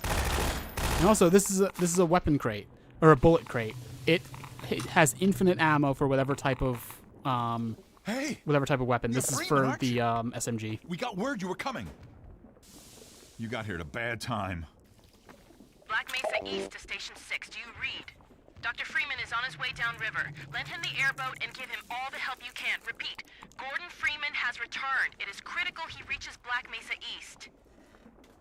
Better get going now. Freeman has returned. Ooh. You'll see as we go, people in the 20 years since Half-Life 1, people have built up an almost religious, like, reverence for Gordon Freeman. It's interesting. It's an interesting aspect of this game.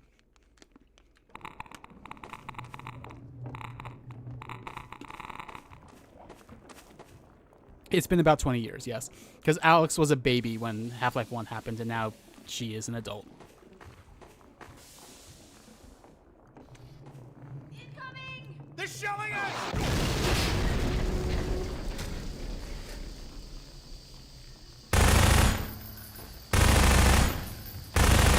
I love that your first introduction to head crabs as an enemy, outside of that one head crab zombie, that's easily missable, is the Combine using them as a weapon.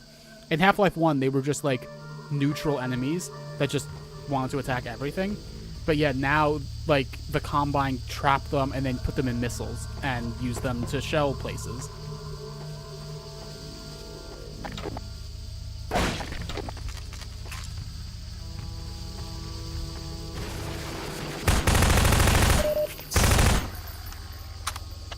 It is messed up.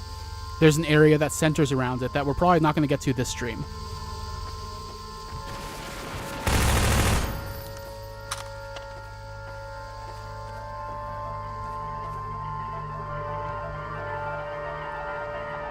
Stowe says they really are just crabs. Most of the Half-Life 1 enemies are just animals from another planet. That is true.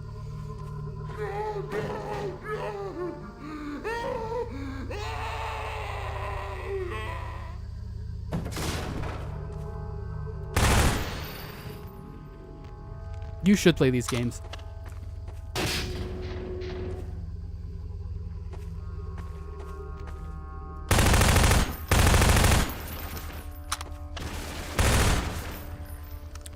It's underground still, but you can see its shadow. It's funny. Also, it's just barely clipping through the ground a little bit.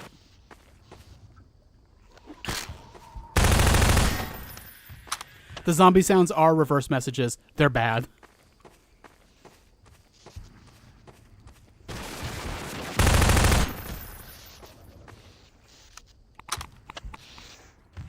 It's just them yelling about how awful things are and makes you feel bad for them.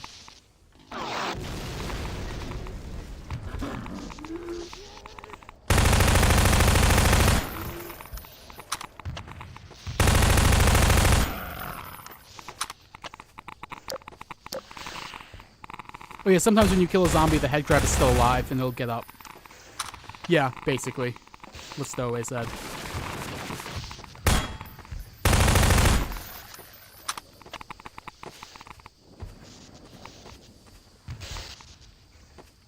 So this thing can hurt you. Gotta be careful.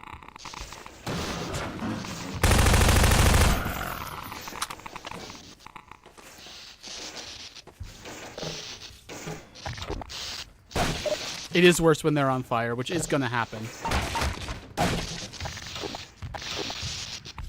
Okay, I think, if I remember right, for this part, you have to just not touch the edge, so...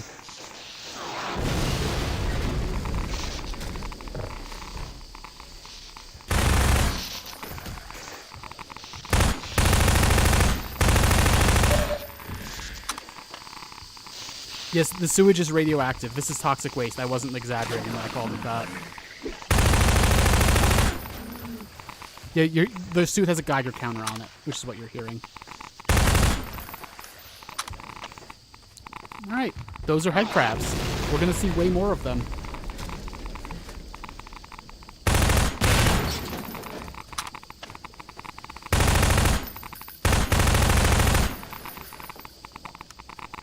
if you're really trying to like be careful with your bullets, head crabs are relatively easy to kill just with your crowbar.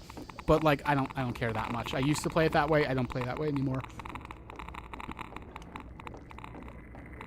Hey, Dr. Freeman. I've been hoping you'd show up. Got this airboat all gassed up and ready to go. It's gonna be tough dodging civil protection out there in the open, but drive hard and you'll make it. You'll find more help up at Station 7. No, you know, that is fair, Pepper. I should have said radioactive waste. Just a few bends up the river. It's the old red barn. Climb on in. Fire her up. So yeah, it's our first vehicle section.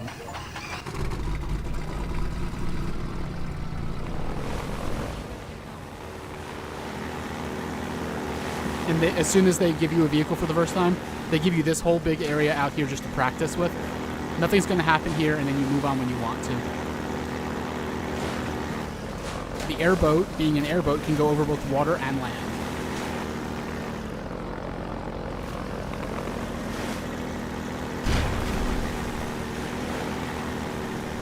Carlos Danger says, if you kill a Metro cop in this area, the AI, I assume by AI you mean like the Overwatch, refers to this location as Waste River 1. Oh, interesting.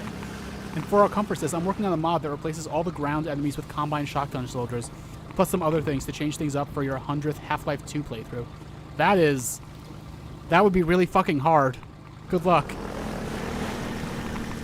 Especially like for the parts of the game I've done on stream today where all you have is like a pistol. Oh, that's hard.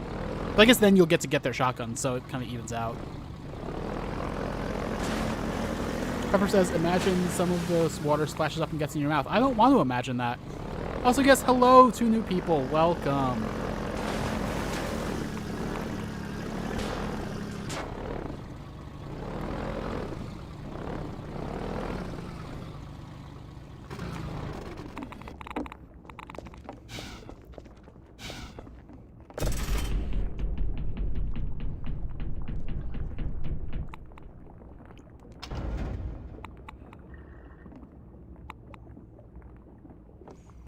Oh, that is interesting, Carlos Danger. I never, like, it's always really hard to hear what the Overwatch is saying, you know?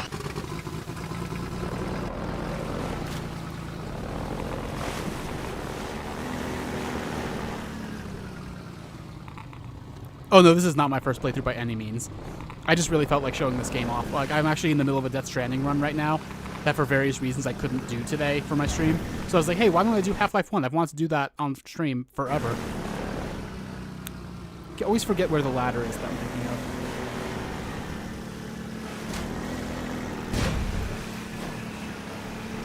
This is what I was thinking of.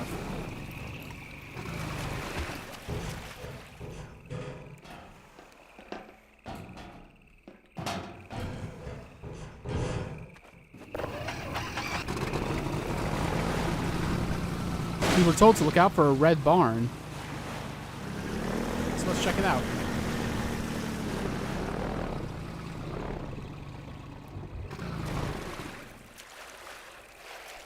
Pepper says the regular river water here suddenly feels so clean. Yeah, I know.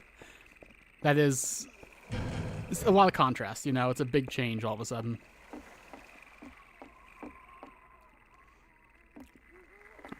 So he says, who was that mysterious stranger? Oh yeah, I forgot to show G-Man, who I'm pretty sure is up here, usually. Before you get up here.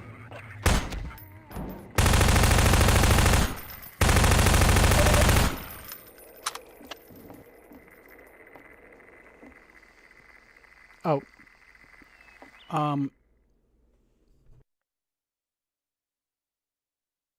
Sakuna, so there's Half-Life 2, and then there is Half-Life 2 Episode 1, and Half-Life 2 Episode 2. It goes in that order. I don't know why they chose to name it in that way, but they did, and it's weird. Thank you for subscribing, Carlos Danger. Welcome, welcome, welcome. I'm Jodi. My girlfriend is Pepper. I also go by Ranni, so together we are Pepper Ranni, hence the name of the channel. We stream most days. Please hang out. We'd love to have more people here. Oh, and Half-Life Alyx, of course, yeah. Half-Life Alyx is weird, though. I highly, highly, highly recommend that you've played through Half-Life 2 Episode 2 before you play it. But it's also set before Half-Life 2. But it's weird. I'm going to stream that someday because I love that game. But I couldn't just straight up do it because you need the context from these games, and especially Episode 2.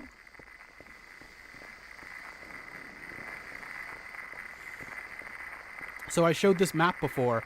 We started there. We're going there. We're somewhere in the middle here, I guess. Come in. Station 12, do you read?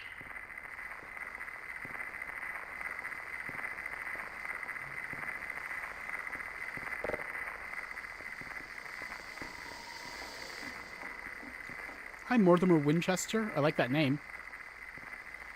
Or is it Mortimer? I guess that makes sense. Welcome, welcome, welcome. Lots of new people today. It's always good to see.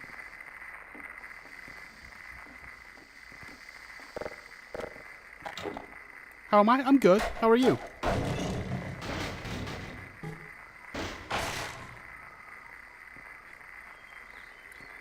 Carlos Danger says, you mean why they made the episodes? It's because Valve thought episodic content would be a good way to complete the story at a pace they wanted, and that the idea would catch on. Yeah, it's very funny looking back that originally the promise was that, like, the episodes meant that they would be releasing Half-Life games more frequently, and then they still had, like, a regular, like, a full-length game's worth of dev time.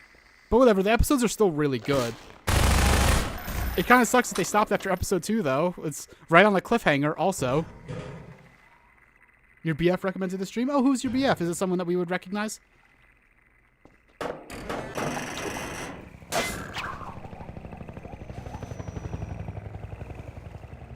Never got Return to Ravenholm, which I think was supposed to be episode 4 or 5. Oh, I never knew about that. That sounds cool, though. Can I jump out here? I've never actually done that. I can. Jeez.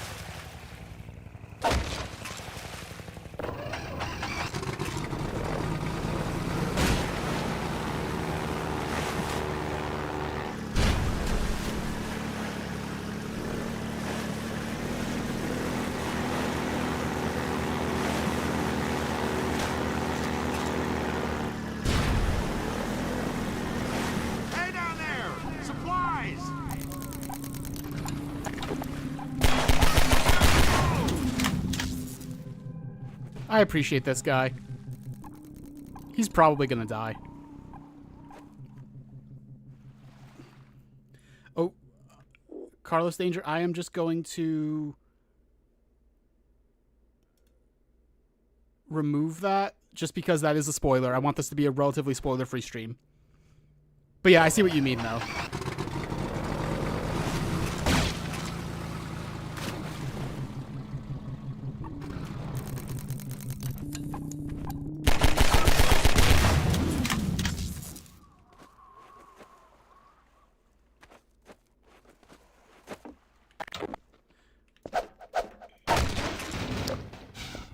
See, this is actually a puzzle that we referenced earlier in the stream. The boat cannot break, Pepper. No.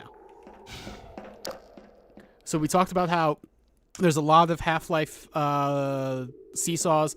There's a lot of Half-Life buoyancy puzzles. This one is both.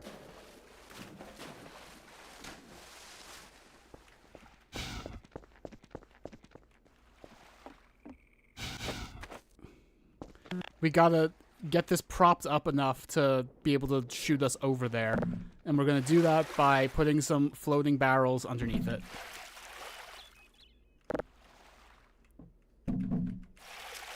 Which also, when I first played this game, took me a while to figure out because it's not what would first come to mind. Oh, for our comfort, I didn't know that. I actually really like that. Okay, I don't remember if there were more. Let's see. Okay, we're good. I was stuck there for so long the first time.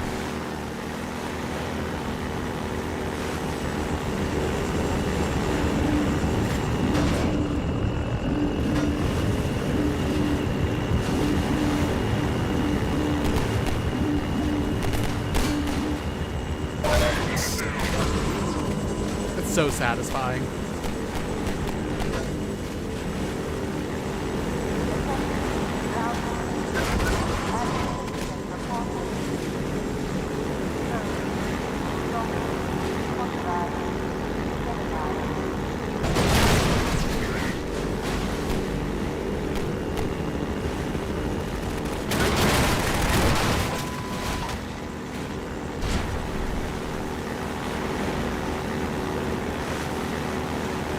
Does everyone have heart monitors on? It does sound like it.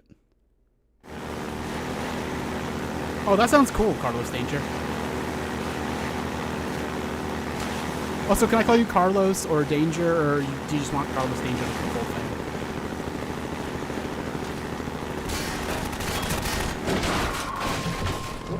Okay. Normally you can just go straight through that.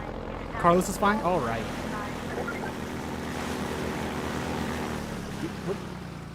Okay, that was a little weird.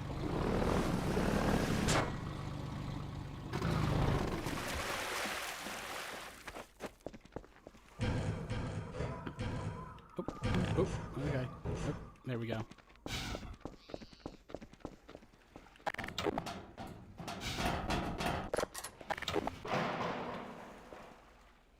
I didn't actually fully show off this thing. Like, we're going up here in the first place because that door is locked. We now have direct confirmation of a disruptor in our midst. Let's listen to this while we can before the combat has starts. acquired an almost messianic reputation in the minds of certain citizens. His figure is synonymous with the darkest urges of instinct, ignorance, and decay. Some of the worst excesses of the Black Mesa incident have been laid directly at his feet. And yet, unsophisticated minds continue to imbue him with romantic power, giving him such dangerous poetic labels as the one free man, the opener of the way. Let me remind all citizens of the dangers of magical thinking. We have scarcely begun to climb from the dark pit of our species' evolution. Let us not slide backward into oblivion, just as we have finally begun to see the light. If you see this so-called free man, report him. Civic deeds do not go unrewarded, and contrariwise, complicity with his cause will not go unpunished. Be wise. Be safe. Be aware. Okay, see you, Sakuna. See you in a bit.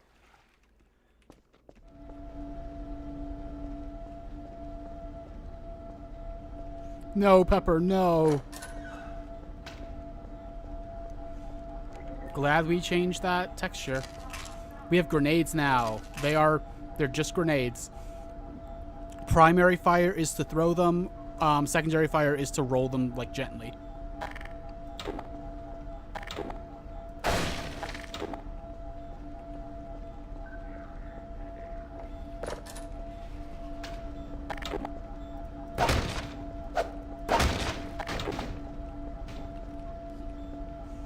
And we have a thing of infinite grenades here. They really want us to use them.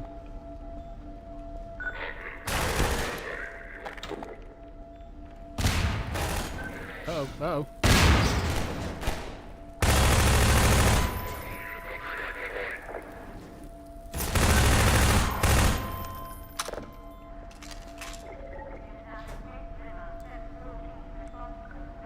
Yeah, the physics are so good. Like, half of this game was just an excuse to show off all the physics in the source engine. Anyway, I'm going to show off the secondary fire of the SMG. I thought there were more enemies back there besides man-hacks. Oh well.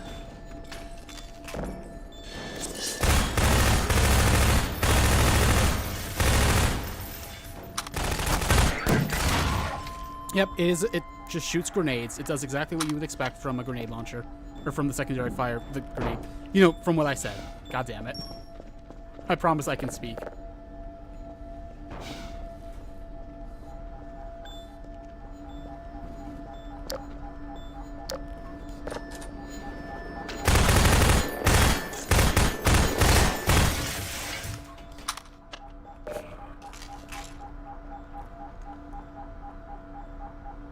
Yeah, there doesn't appear to be a grenade launcher on the SMG, so it is a little unclear. Anyway, in a second I get to show off one of my favorite glitches in this game. Oh no, a turret. But if you just hold up an object so you can't see him, he can't shoot you. And it's funny because you can do this with a really, really small like paint bucket and he still won't shoot you.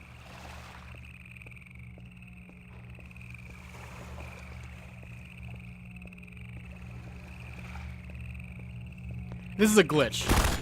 This is the only place where it comes up.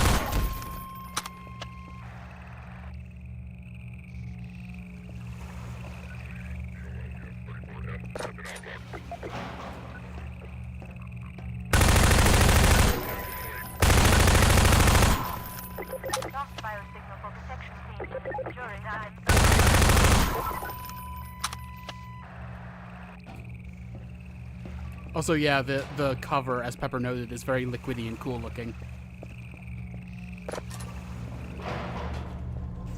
Whoops. I keep accidentally clicking when I don't mean to.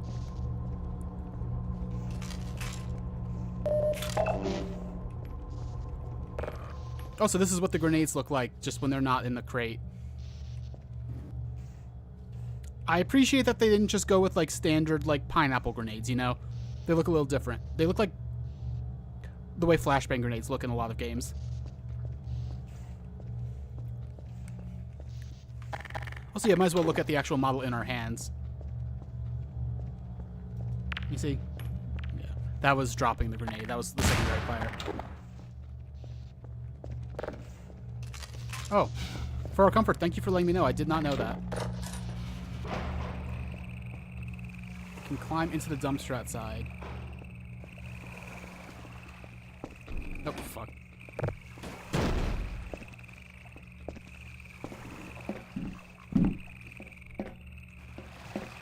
Crouch jumping's not working. There we go. You can do that. Huh.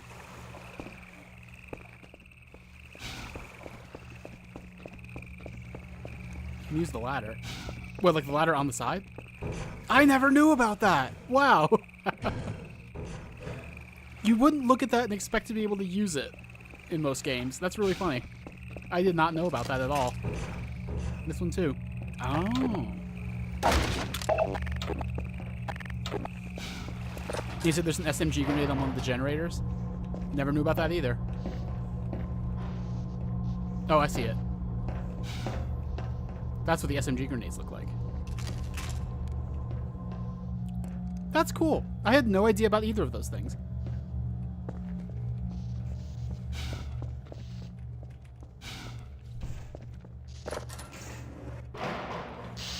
Alright. Oh, we can't open the door. What are we ever gonna do?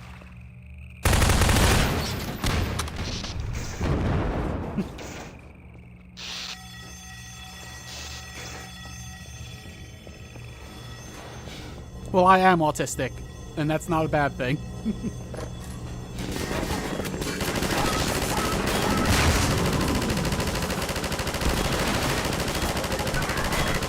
think you can do this. It's hard to shoot. Actually, can I? No, okay, that's a little. I love these biomechanical dropships. Look at them.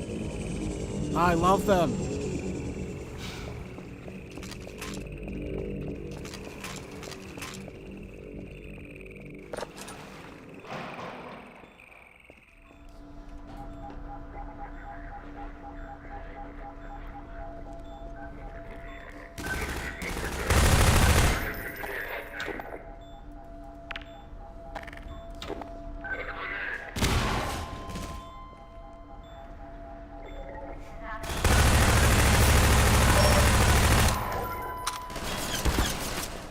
Let's test this out. Hang on.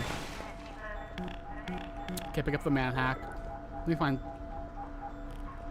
Will this work? Oh, it's probably too small, but let's give it a try anyway. I've never done it with any turrets besides that one, so I'm curious. This might be too small. It might be that whatever you're holding needs to cover him entirely. Oh, okay, so far not working. Let me try with a barrel.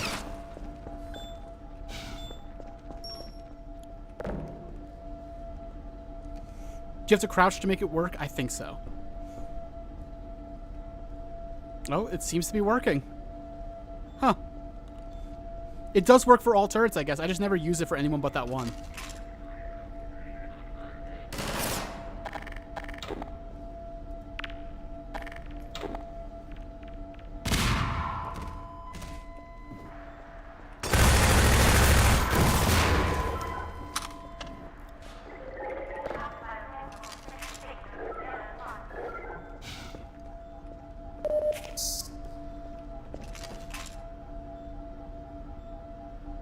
Yeah, thank you everyone who's new here. Thank you for being here. It's really great getting new viewers. Not that I don't also value our long timers, of course.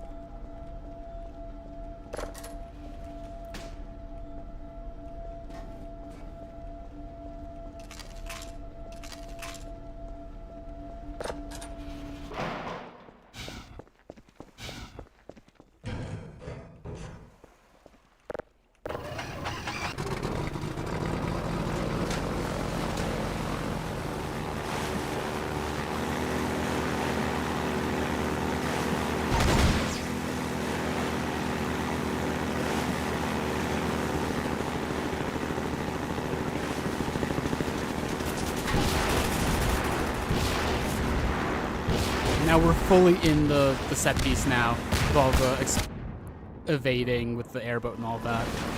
And also the way the explosions near you make it so you can't hear it for a few seconds. I kind of like that a lot.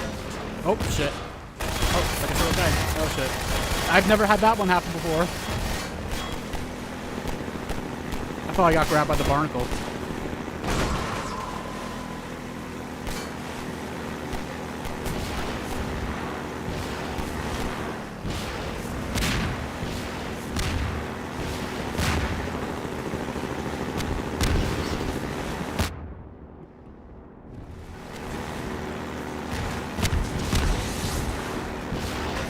Whoa, that was weird.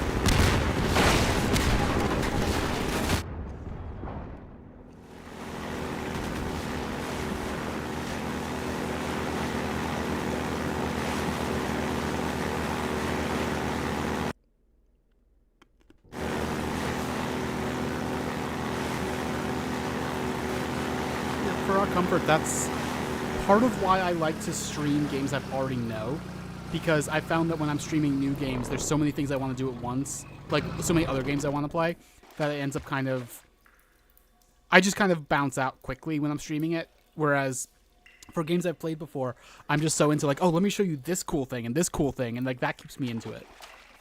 And Pepper likes to play a lot of games on stream that she's never played before, very different from me. Anyway, this is a little puzzle, which I like. You just take those out, and then the supplies come down. And yes, it's basically a seesaw.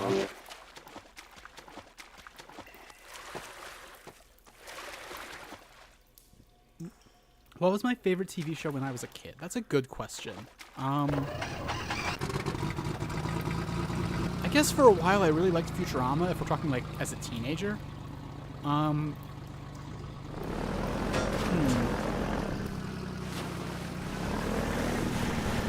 guess I'd go with Futurama. I was never that much of a TV guy. Always video games for me.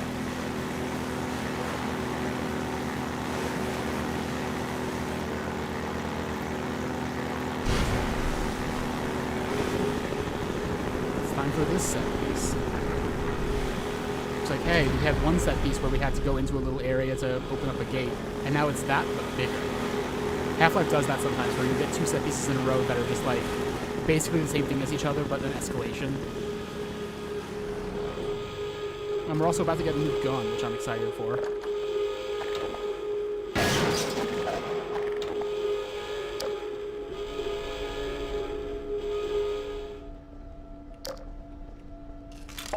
Magnum.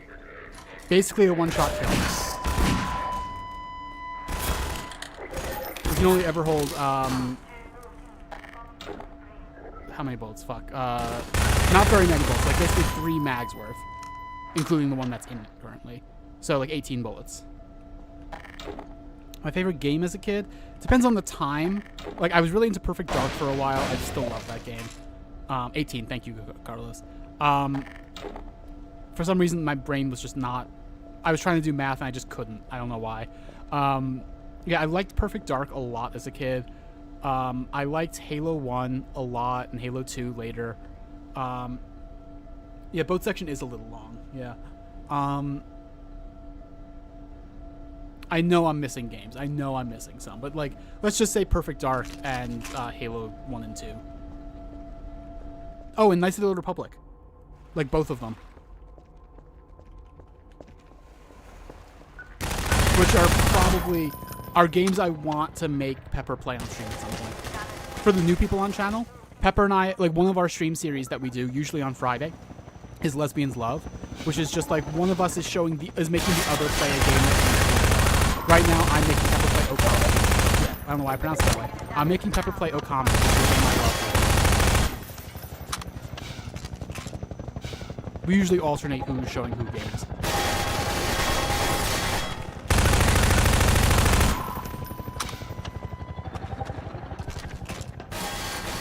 Someone hard to hear me over gunshots? Maybe I should lower the game volume a little. I'll raise it again when it's like cutscene time. Let me know how the audio is, everyone.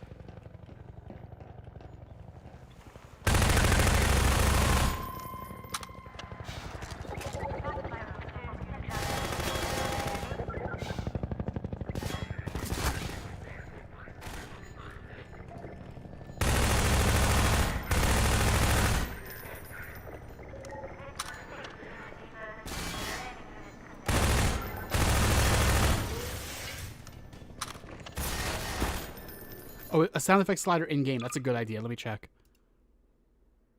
Just game volume and music volume. That's not helpful.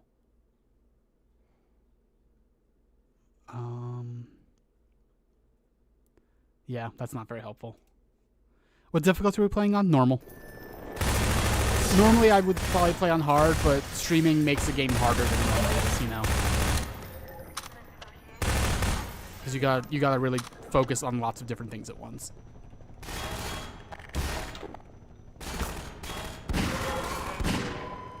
I love the Magnum. It's really good. A good game for using that sound ducking filter. That's right. Is that still set up? Do I have to... Is that still set up? Do I just have to turn it on? I forget how we did it. It's the gear next to your... that one. This one? Yeah. And then filters? Okay. Compressor? Yeah, let's try it. Okay, let's see if that works. I'm going to bring the game audio back up a little. Back to where it was.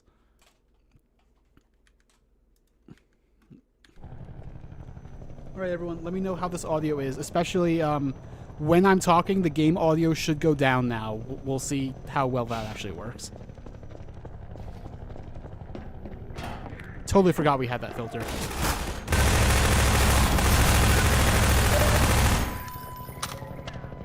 Yeah, Pepper made it. It is a neat feature.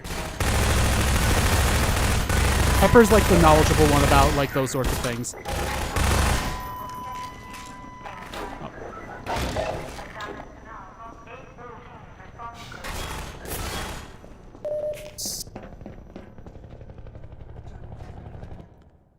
Bring up the filter again?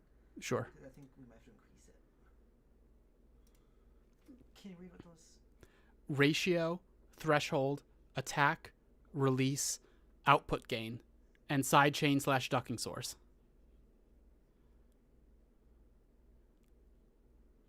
Maybe increase ratio. Okay. It was at 10. How high up should I put it? 20. 20? Oh, 20's high. Full? 20 is close to full. But should I give that a try? Yeah, just to see if it actually does anything. All right, I'm talking. How well can you hear the game? Let's get some gunshots. Can you hear that at all? How different is it now that I'm not talking, or when I wasn't talking? It didn't change. Okay. So it's not that. I'll search some stuff up. Okay. Pepper's gonna search some stuff up. For right now, I'm just gonna lower the game volume. Oh, come on.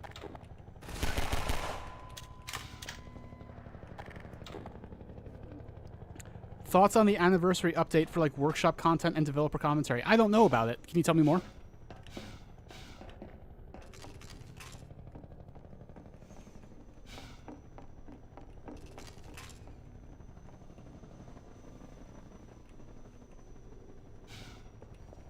Yeah, Pepper, doesn't this area feel a little fear-coded? Like, for some reason, it hit me. This game's like Fear if Fear was not as dark. Yeah. I mean, Fear came out, like, later also, keep in mind.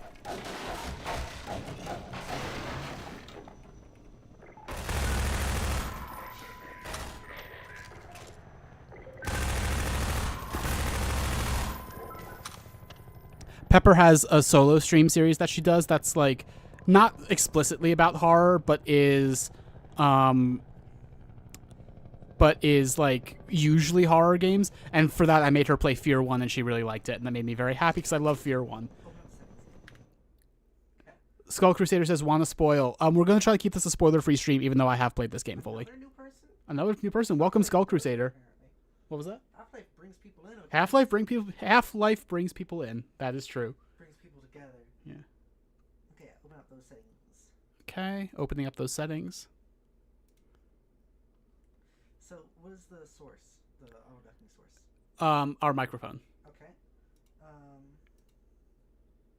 The threshold, we actually... So, threshold, what is it at? It's at negative 29.4. Put it at negative 35. Okay, negative 35. The ratio is at what? The ratio is now at 20. If you lower it, is there a 1.5:1? 1.5:1. No. Are there colons or anything? No, there's not. It was at 10 to begin with. Okay, so his ratio doesn't actually show up in ratios then. Is what you're saying. Yeah.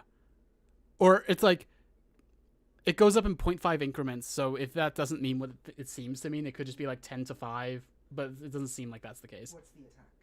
The attack is 236. Milliseconds? I guess it just says 236. Turn that down to...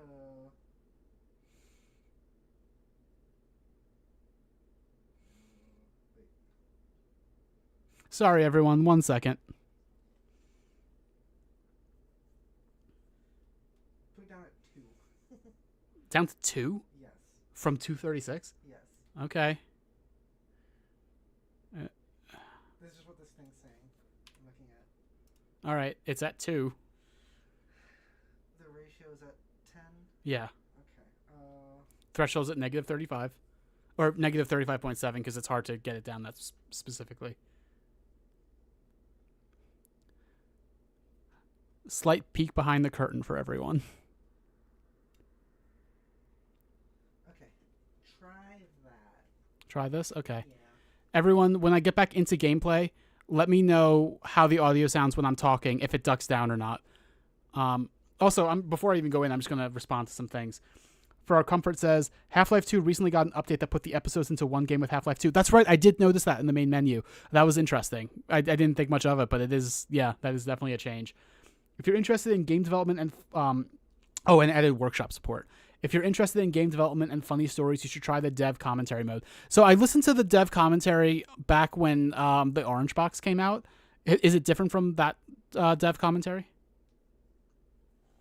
All right, anyway, let me know how the audio is now, especially as we get into loud stuff and as I talk over it. Let me know how the audio sounds. Okay. Can you hear it getting quieter as I talk? Half-Life 2 itself didn't have one? Oh, maybe you're right, now that I'm thinking about it. Interesting, I'll have to play through with that at some point.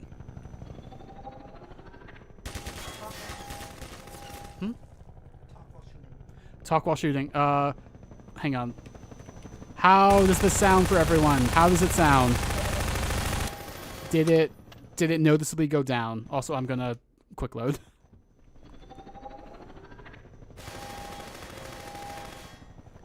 Yes, it went down. That's good. Okay.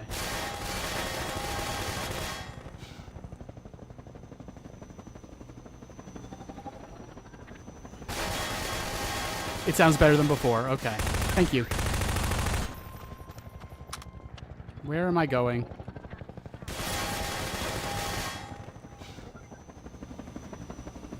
Right, that's where I'm going.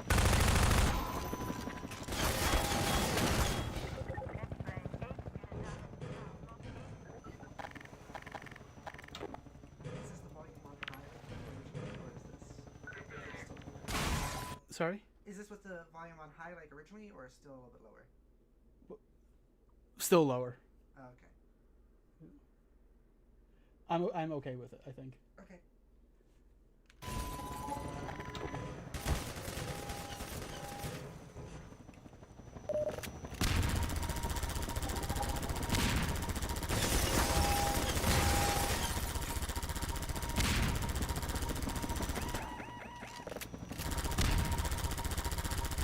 Fucking hate that thing. But now it's gone for a while. And we've also opened the gate.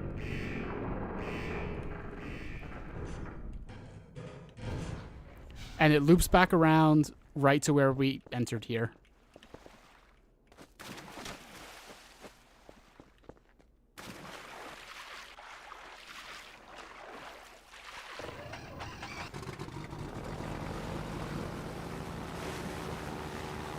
Those mounted guns are the Gmod tool gun sound. Interesting.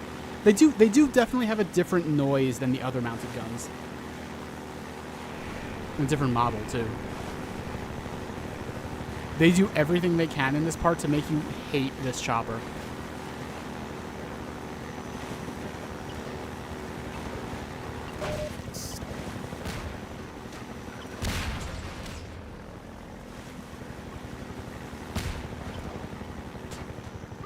Oh. So it is dropping bombs, and I just drove right into one.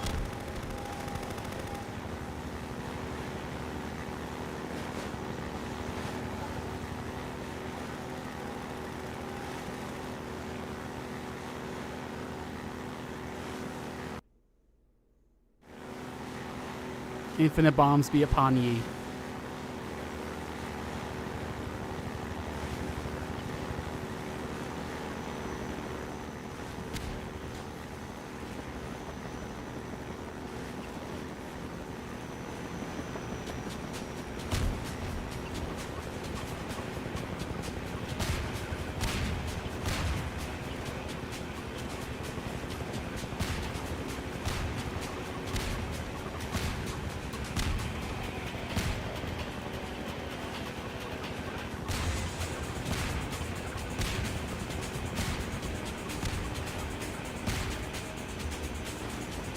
His section doesn't go quite as hard as it used to, but it still does hold up somewhat.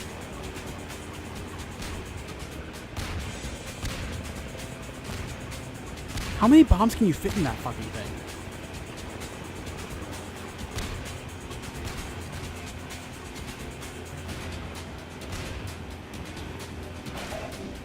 It's pooing, yeah.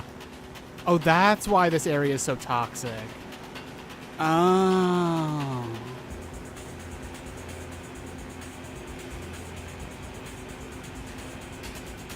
Oh, I messed that up. Gonna have to go back around. I'm glad that for this mini, like, not even puzzle, just like traversal puzzle, I guess, they don't have the chopper attacking you, because that would be the worst.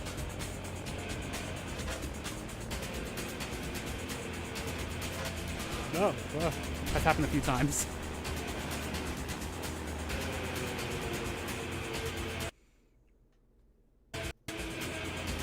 Are there any games that I think I could beat blindfolded? Not literally. Like, I would talk figuratively about, like, oh, I know Dark Souls 1 so well, I bet I could beat it blindfolded, but I don't think I literally could. Just barely. I'm not gonna make that. Got it. Oh, I didn't get it. Oh, there was a little supply crate there. Just missed it.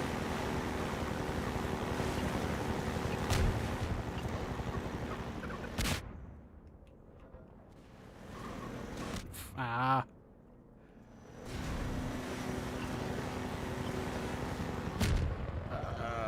Why is it so difficult to get up there? Oh no. Gotta build up the momentum, I guess.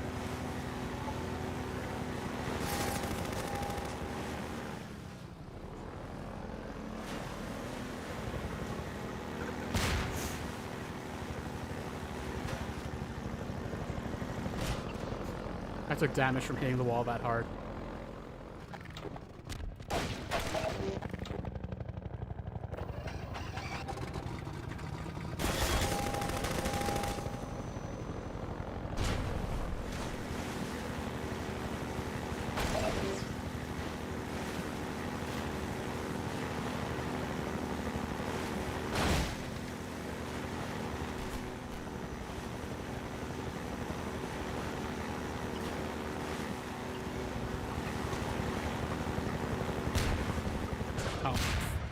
I don't know why I thought I'd be able to ramp over that.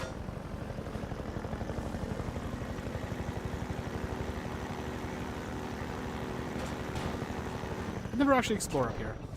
I guess I could. Oh yeah, there's like this elevator you can use to get the airboat up here if you somehow fuck up. I don't even know how else you would do this though. Break. Oh. Break. Oh.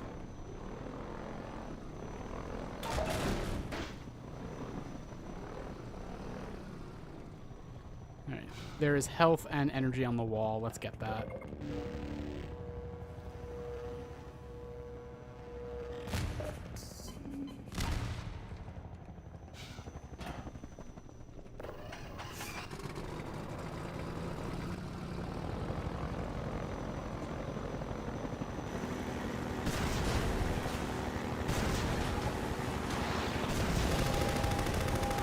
Am I going fast enough?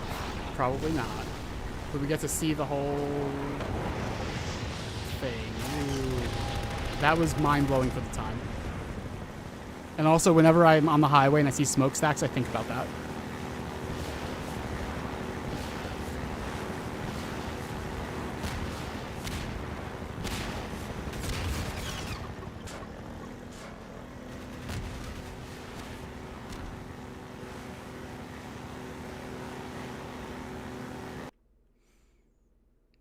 Puzzle time.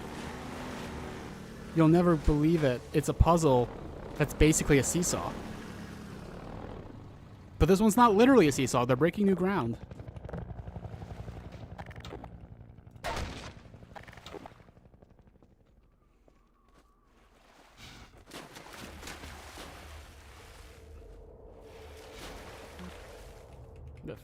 Why was it not letting me pass? That was weird. I was stuck on that rebar.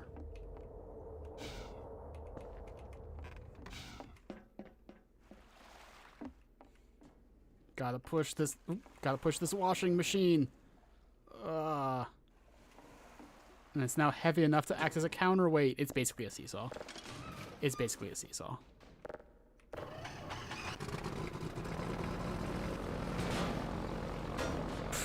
God damn it! Wasn't going fast enough. Oh no! Oh no! I'll see you, Sakuna. In your mod, you made this puzzle complete itself. Fair. I don't like this puzzle very much. See you later.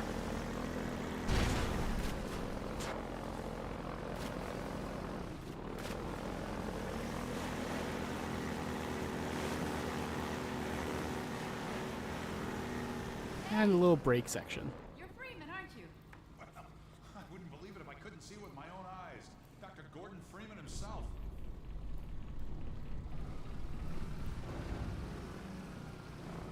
Just in time, Doc. We gotta move out before the Combine picks us up. We're just getting ready to pull out. We better hurry. We gotta tear down this camp and get out of here. Look at those eyes. Greetings to the free man. Come on in. I'll show you what you're up against. Big ol' orb. He's got materia in his head. Get him. He's got a orb. Summoning materia inside your head. That's got to be scary. Come on, get in here. Fine, jeez. Here, take a look at this. This here's the dam. It's just up ahead. Eli's hideout is here, a stone's throw from the apron and nestled in the old hydro plant. But getting there, with that hunter chopper on your ass, next to impossible. Good news is, the Vortigaunt's working his magic on your airboat, so you'll have a little more firepower going forward. I think he's just finishing up now. Go on out. Also, yeah, that section right there is where the boss fight with the hunter is going to be. I like that you can see this entire area on the map. And it doesn't mean anything to you for the most part. It's all contextless, but it's there. And this is not the only section that's like that.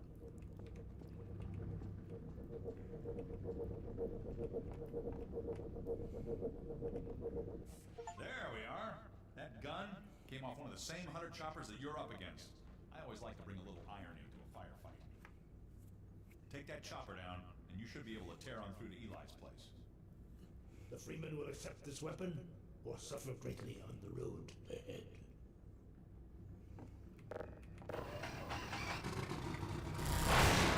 Farewell, Dr. Freeman. Oh yeah, it does have a flashlight. You're right.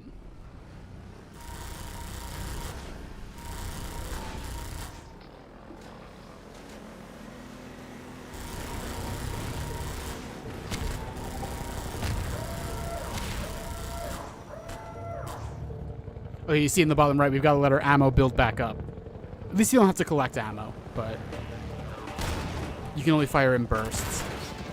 I feel like it would have been better phrased as like overheating, but it's whatever.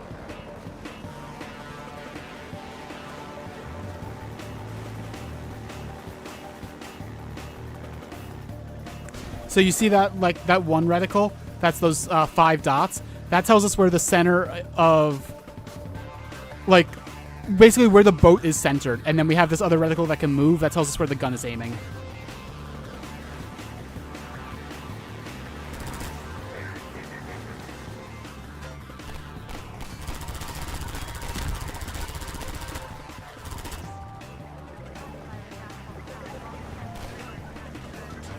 The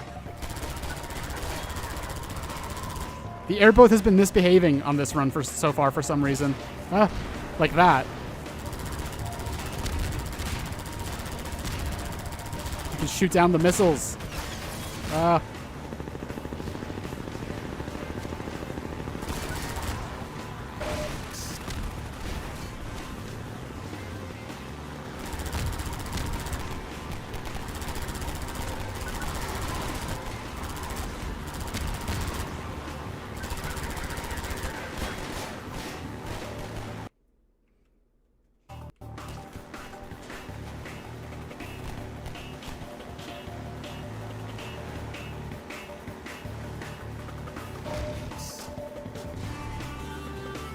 Yep, Pepper says this sequence feels so Call of Duty, doesn't it?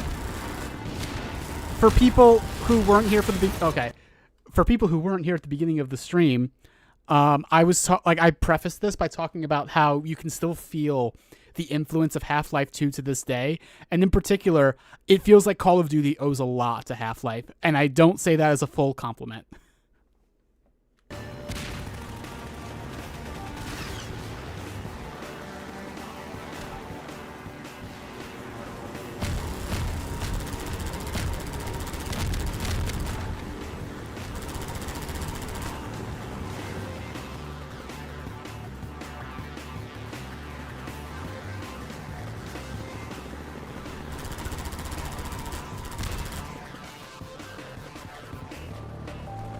Yeah, that's fair, Carlos. That's fair. It's interesting because, like, at the time that this game came out, people had criticisms of it and what they called the content muncher, which Half-Life is definitionally an example of. And at the time, I didn't understand, and now I get it. Like, they were right in their critiques. It's just Half-Life itself is so good that it can be hard to recognize what they were talking about. What happens if you get grabbed by one of the barnacles while you're in the boat? They pull you out of the boat.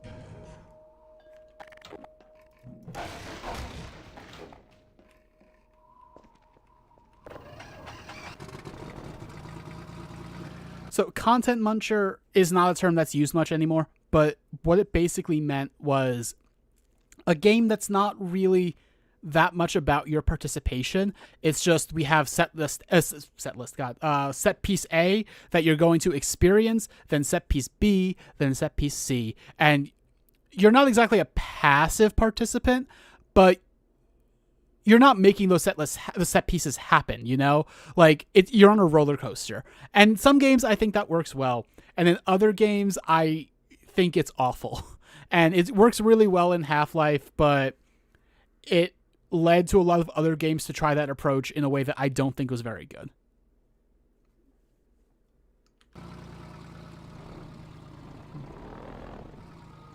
So Pepper said something about Pepper says, I knew of the boat, but I really had no idea how much of a major part it plays in the game. But then just like in the content muncher way, we're going to be done with the boat soon. And once that happens, it's not a factor anymore. It's just gone. We have our little boat section and then that's it.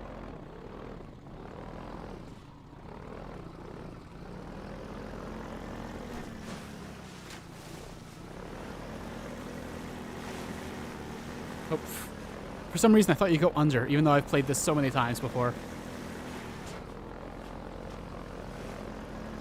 Imagine Half-Life as an open world game. I would rather not.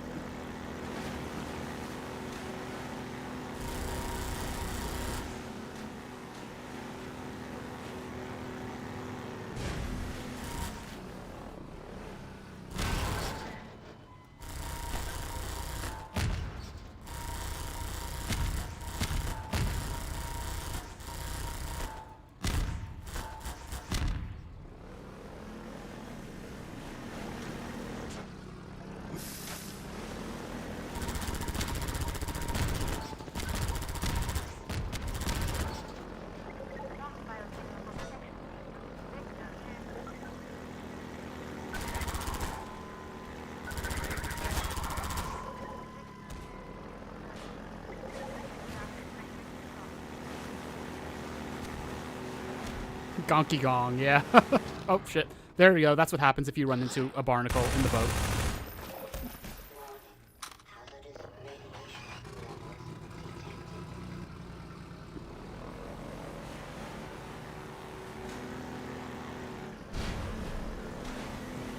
see, it's interesting though, because like, okay, Carlos says, imagine if you could go back in time and tell everyone about how the industry went turbo on GTA clones. And it's like, GTA clones feel like a different thing to me, because like bad open world games like that are really bad.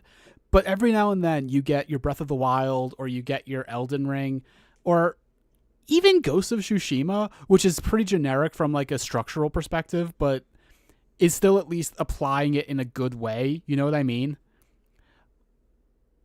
But when it comes to like quote unquote content munchers, you know, the kind of like railroaded, like set piece based FPS, Half-Life is really good. And I'm not sure that there are others that are really good like that. Resurrection says, can I join your Discord server? Yes, you can. It's in the description below.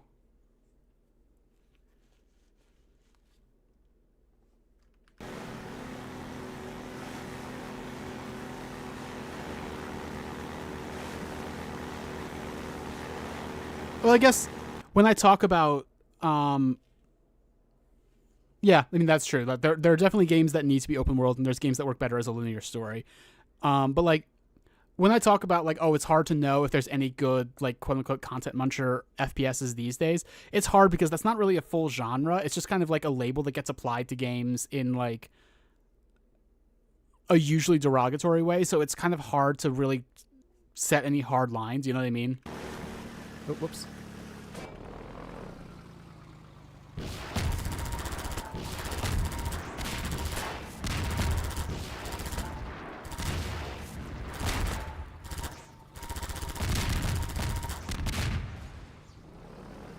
I like that when you destroy these trucks, part of the explosion is just like a bunch of their own missiles firing off like from the back of the truck in random directions.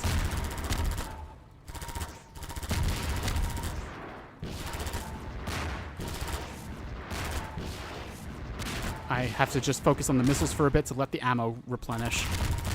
There we go.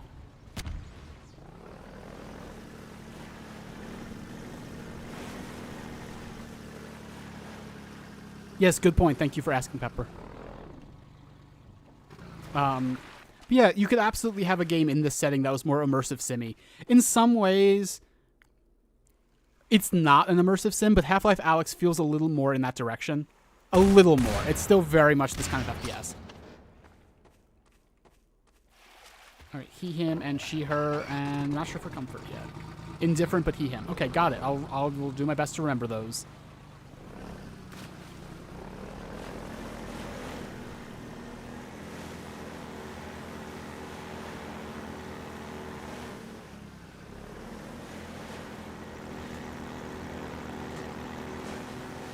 Just like for the sake of completeness, Pepper and I are both she, her.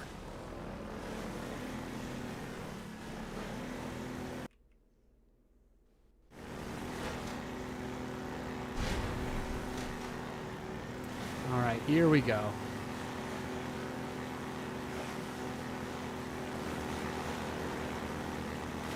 There's the chopper.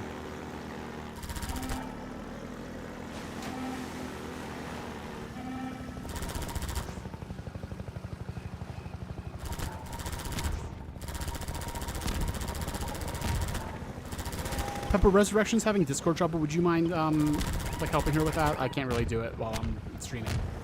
Thank you.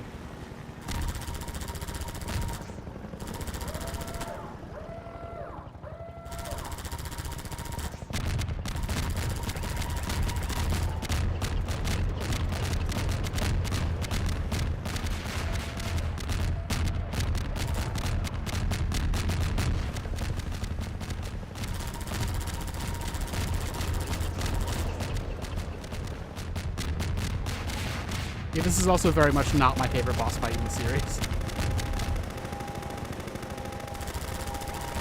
Not as frustrating as the Strider fight in Alyx, though. That really frustrated me. Wow, that went way easier than normal. Alright. Chopper's dead. It's really meant to be cathartic because, like, it's hounded you for, like, 2 levels, but it's... I don't like it. It's not a good catharsis for me.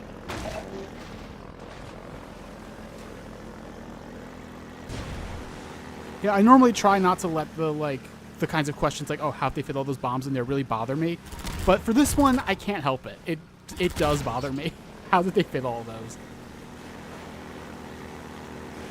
Oh, that's right. You can find the first Combine soldier here as opposed to the Metro cops. Welcome back, Sakuma. Sakuna. Sorry. It was Sakuna, wasn't it? What's the Sakuna? While we're talking about pronouns, what are your pronouns?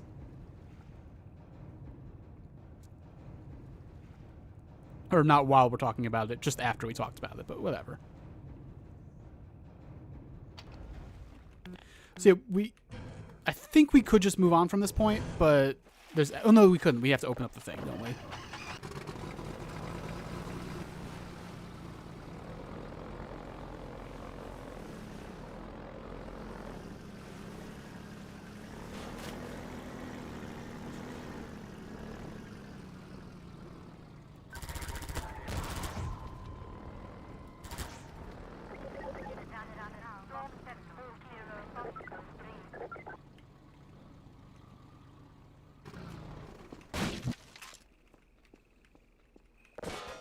Not what I meant to do.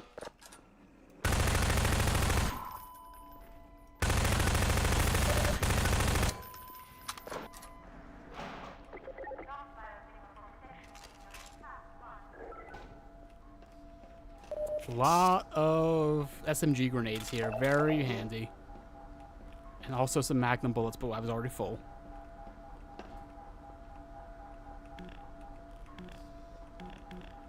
Yeah, I'm also conservative on ammo, but I'm trying to not be that way recently. And like, I'm playing Final Fantasy VII Rebirth right now, and like off stream, and I'm actually so proud of myself for like allowing myself to use ethers and shit. I never do that in RPGs.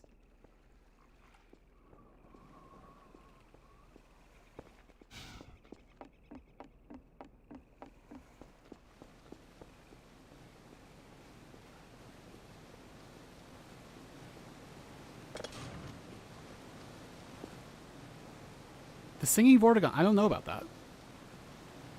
If possible, could you guide me to it? I have no idea what that is. Also, we had to come up here to open this. Now it should be open. Yeah, there we go. So it's up here, right? We don't jump down from the dam yet?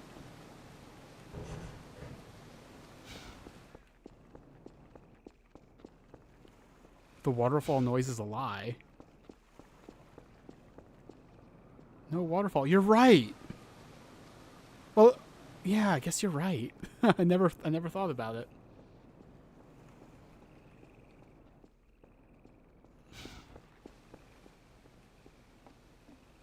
So where am I going for this Vortigaunt?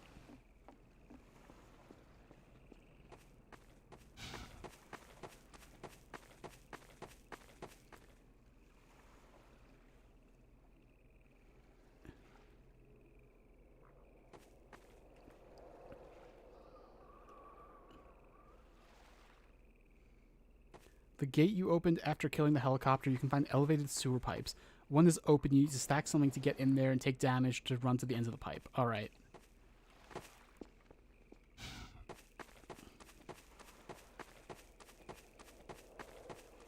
Oh, wait, no, wait. One more. The boat's up here. There we go.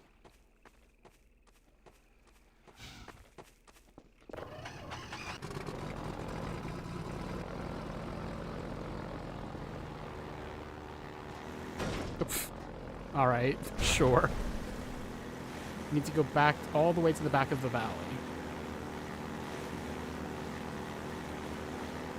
Welcome back, Sakuna.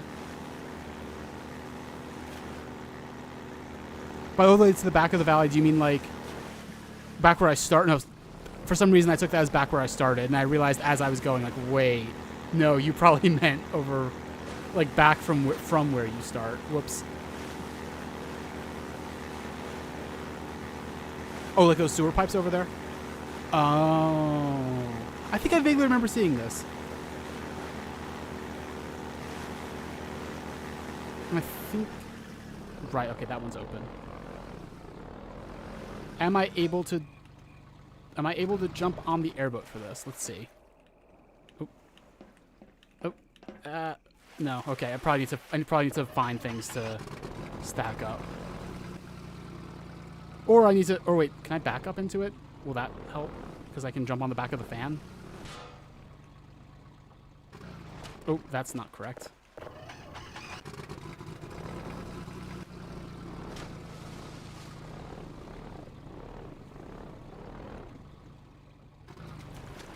Alright, that might work. Oh. Except the game doesn't want me to jump on here. Oh. Come on.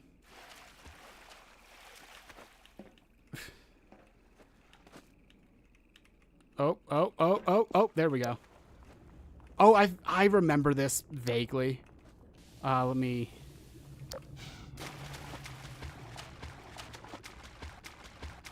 There was health and stuff back in that area with all the soldiers, or with all the Metro cops.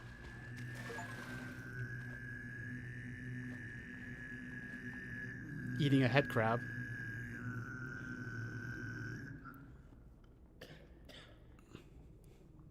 We remember the free man. We are coterminous. There is no distance between us. No false veils of time or space may intervene. We see you still in Black Mesa. Clearly we see you in the Nihilant's chamber. We bear witness to the bright eternity of the Nihilant's demise. Nihilanth was the final boss of Half-Life 1. We see you flash between the barriers. For a brief time you joined us, you are one between the worlds.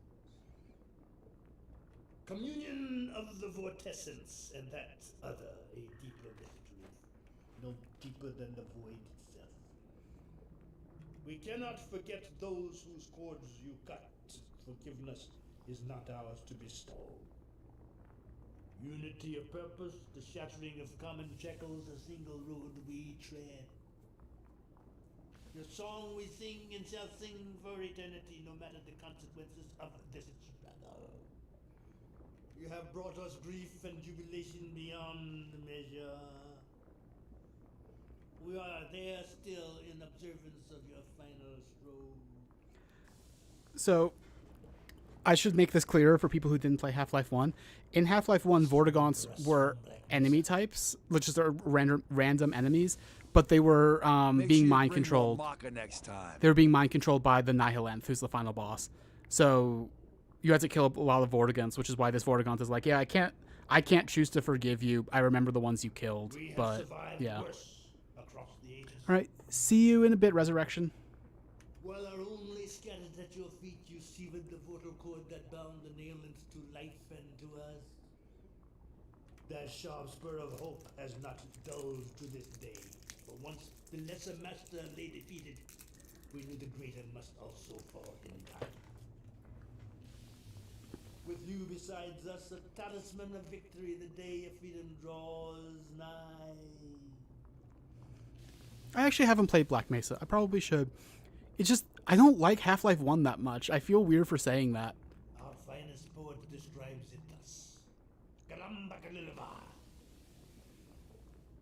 Your bright face obscures your darker mask. We call you Sib, although your mind and meaning are a mystery to us. Far distant. He has so many lines. Oh, I have Black Mesa. I just haven't played it. Something secret steers us both. We shall not name it. We have endured these chafing bonds for eons, yet a single moment of further servitude. Okay, they might not have been mind controlled, but they were like fighting against their will. It sounds like he's talking about breaking their bonds and stuff. How often have we slipped our yoke only to find it choking us again? Let this war end in either total victory or our extinction. No further compromise shall we allow. We take our stand beside you here upon this miserable rock. The way ahead is dark for the moment. What seems he has so many lines. merely to us an oscillation. We do not fear the interval of darkness. We are a tapestry woven of vortessence. It is the same for you if only you would see it. How many are there in you? Whose hopes and dreams do you encompass? Could you but see the eyes inside your own, the minds in your mind, you would see how much we share.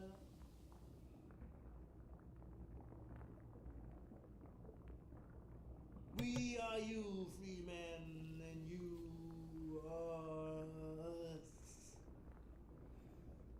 We shall prevail. Our life is worthless unless spent on freedom. Welcome back, Resurrection. We have lost all dear to us. Where to now? And to what end? Our cause seems hopeless. This is more than anyone can bear. Is that it? Okay. But we will persevere. You said if you spam E, he'll break the fourth wall. Our cause seems hopeless. This is more than anyone can bear. But we will persevere. Our finest poet describes it thus. Galamba Galilaba. Where to now? And to what? I don't know if I'm spamming it enough. He kind of did already? Okay. All dear to Oh, you meant... Yeah, I thought you meant spam like all at once. He starts just cursing you out? Okay. We shall prevail. Our life is worthless unless spent on freedom. We have survived worse across the ages. This Oh, you're is kidding? more Oh. than anyone can I believed you. But we will persevere. Oh, wait. I forgot we didn't have any time for that. Okay.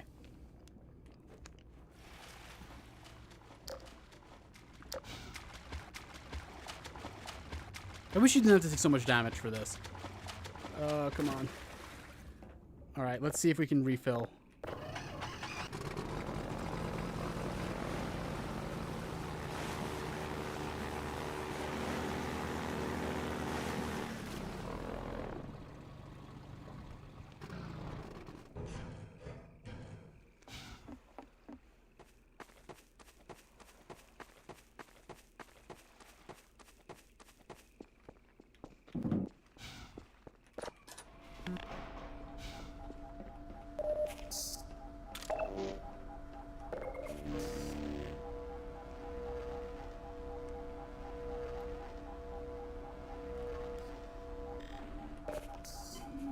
Alright, we're basically back up to full, so whatever. Also, wait, is that... No, that's a Metro Cop, never mind.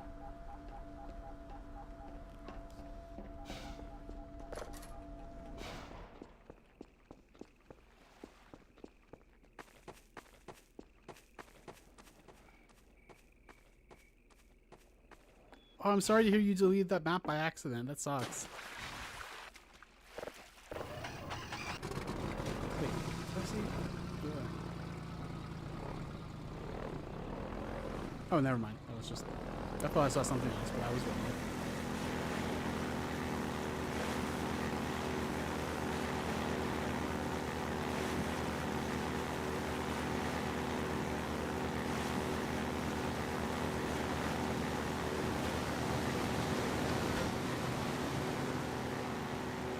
So that presumably was the jump that would normally destroy the airship back in the original version of this. Oh, oh, why is the airship doing that so much this time? It never does that like that before. Anyway, Pepper, you said you didn't know that the airship was such a major part of the game. Thing is, now we're done with it. Now I'm just going to get out and we're never going to see it again.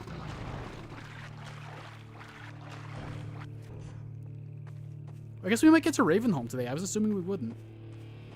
I guess I have to decide if I want to end stream soon or not. Let me check Discord for something.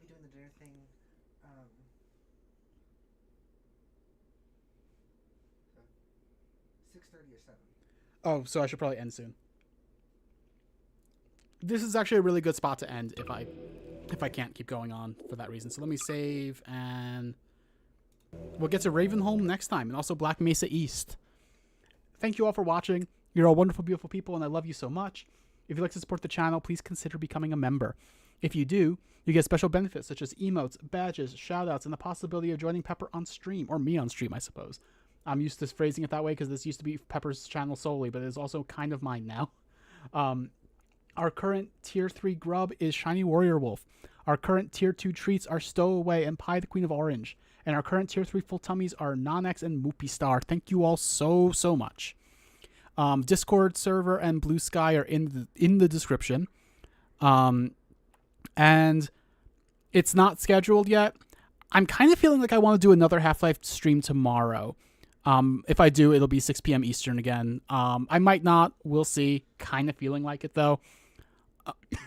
Excuse me. Thank you all so much. Hope to see all of you again. This was great. I love having so many new viewers on stream. It's so nice. Yeah, so I'll see you all possibly tomorrow. Goodbye, bye-bye. Well, oh, wait. I don't have my thing open, so you can't see my avatar. There we go. Goodbye, bye-bye. Goodbye, bye-bye. Goodbye, bye-bye.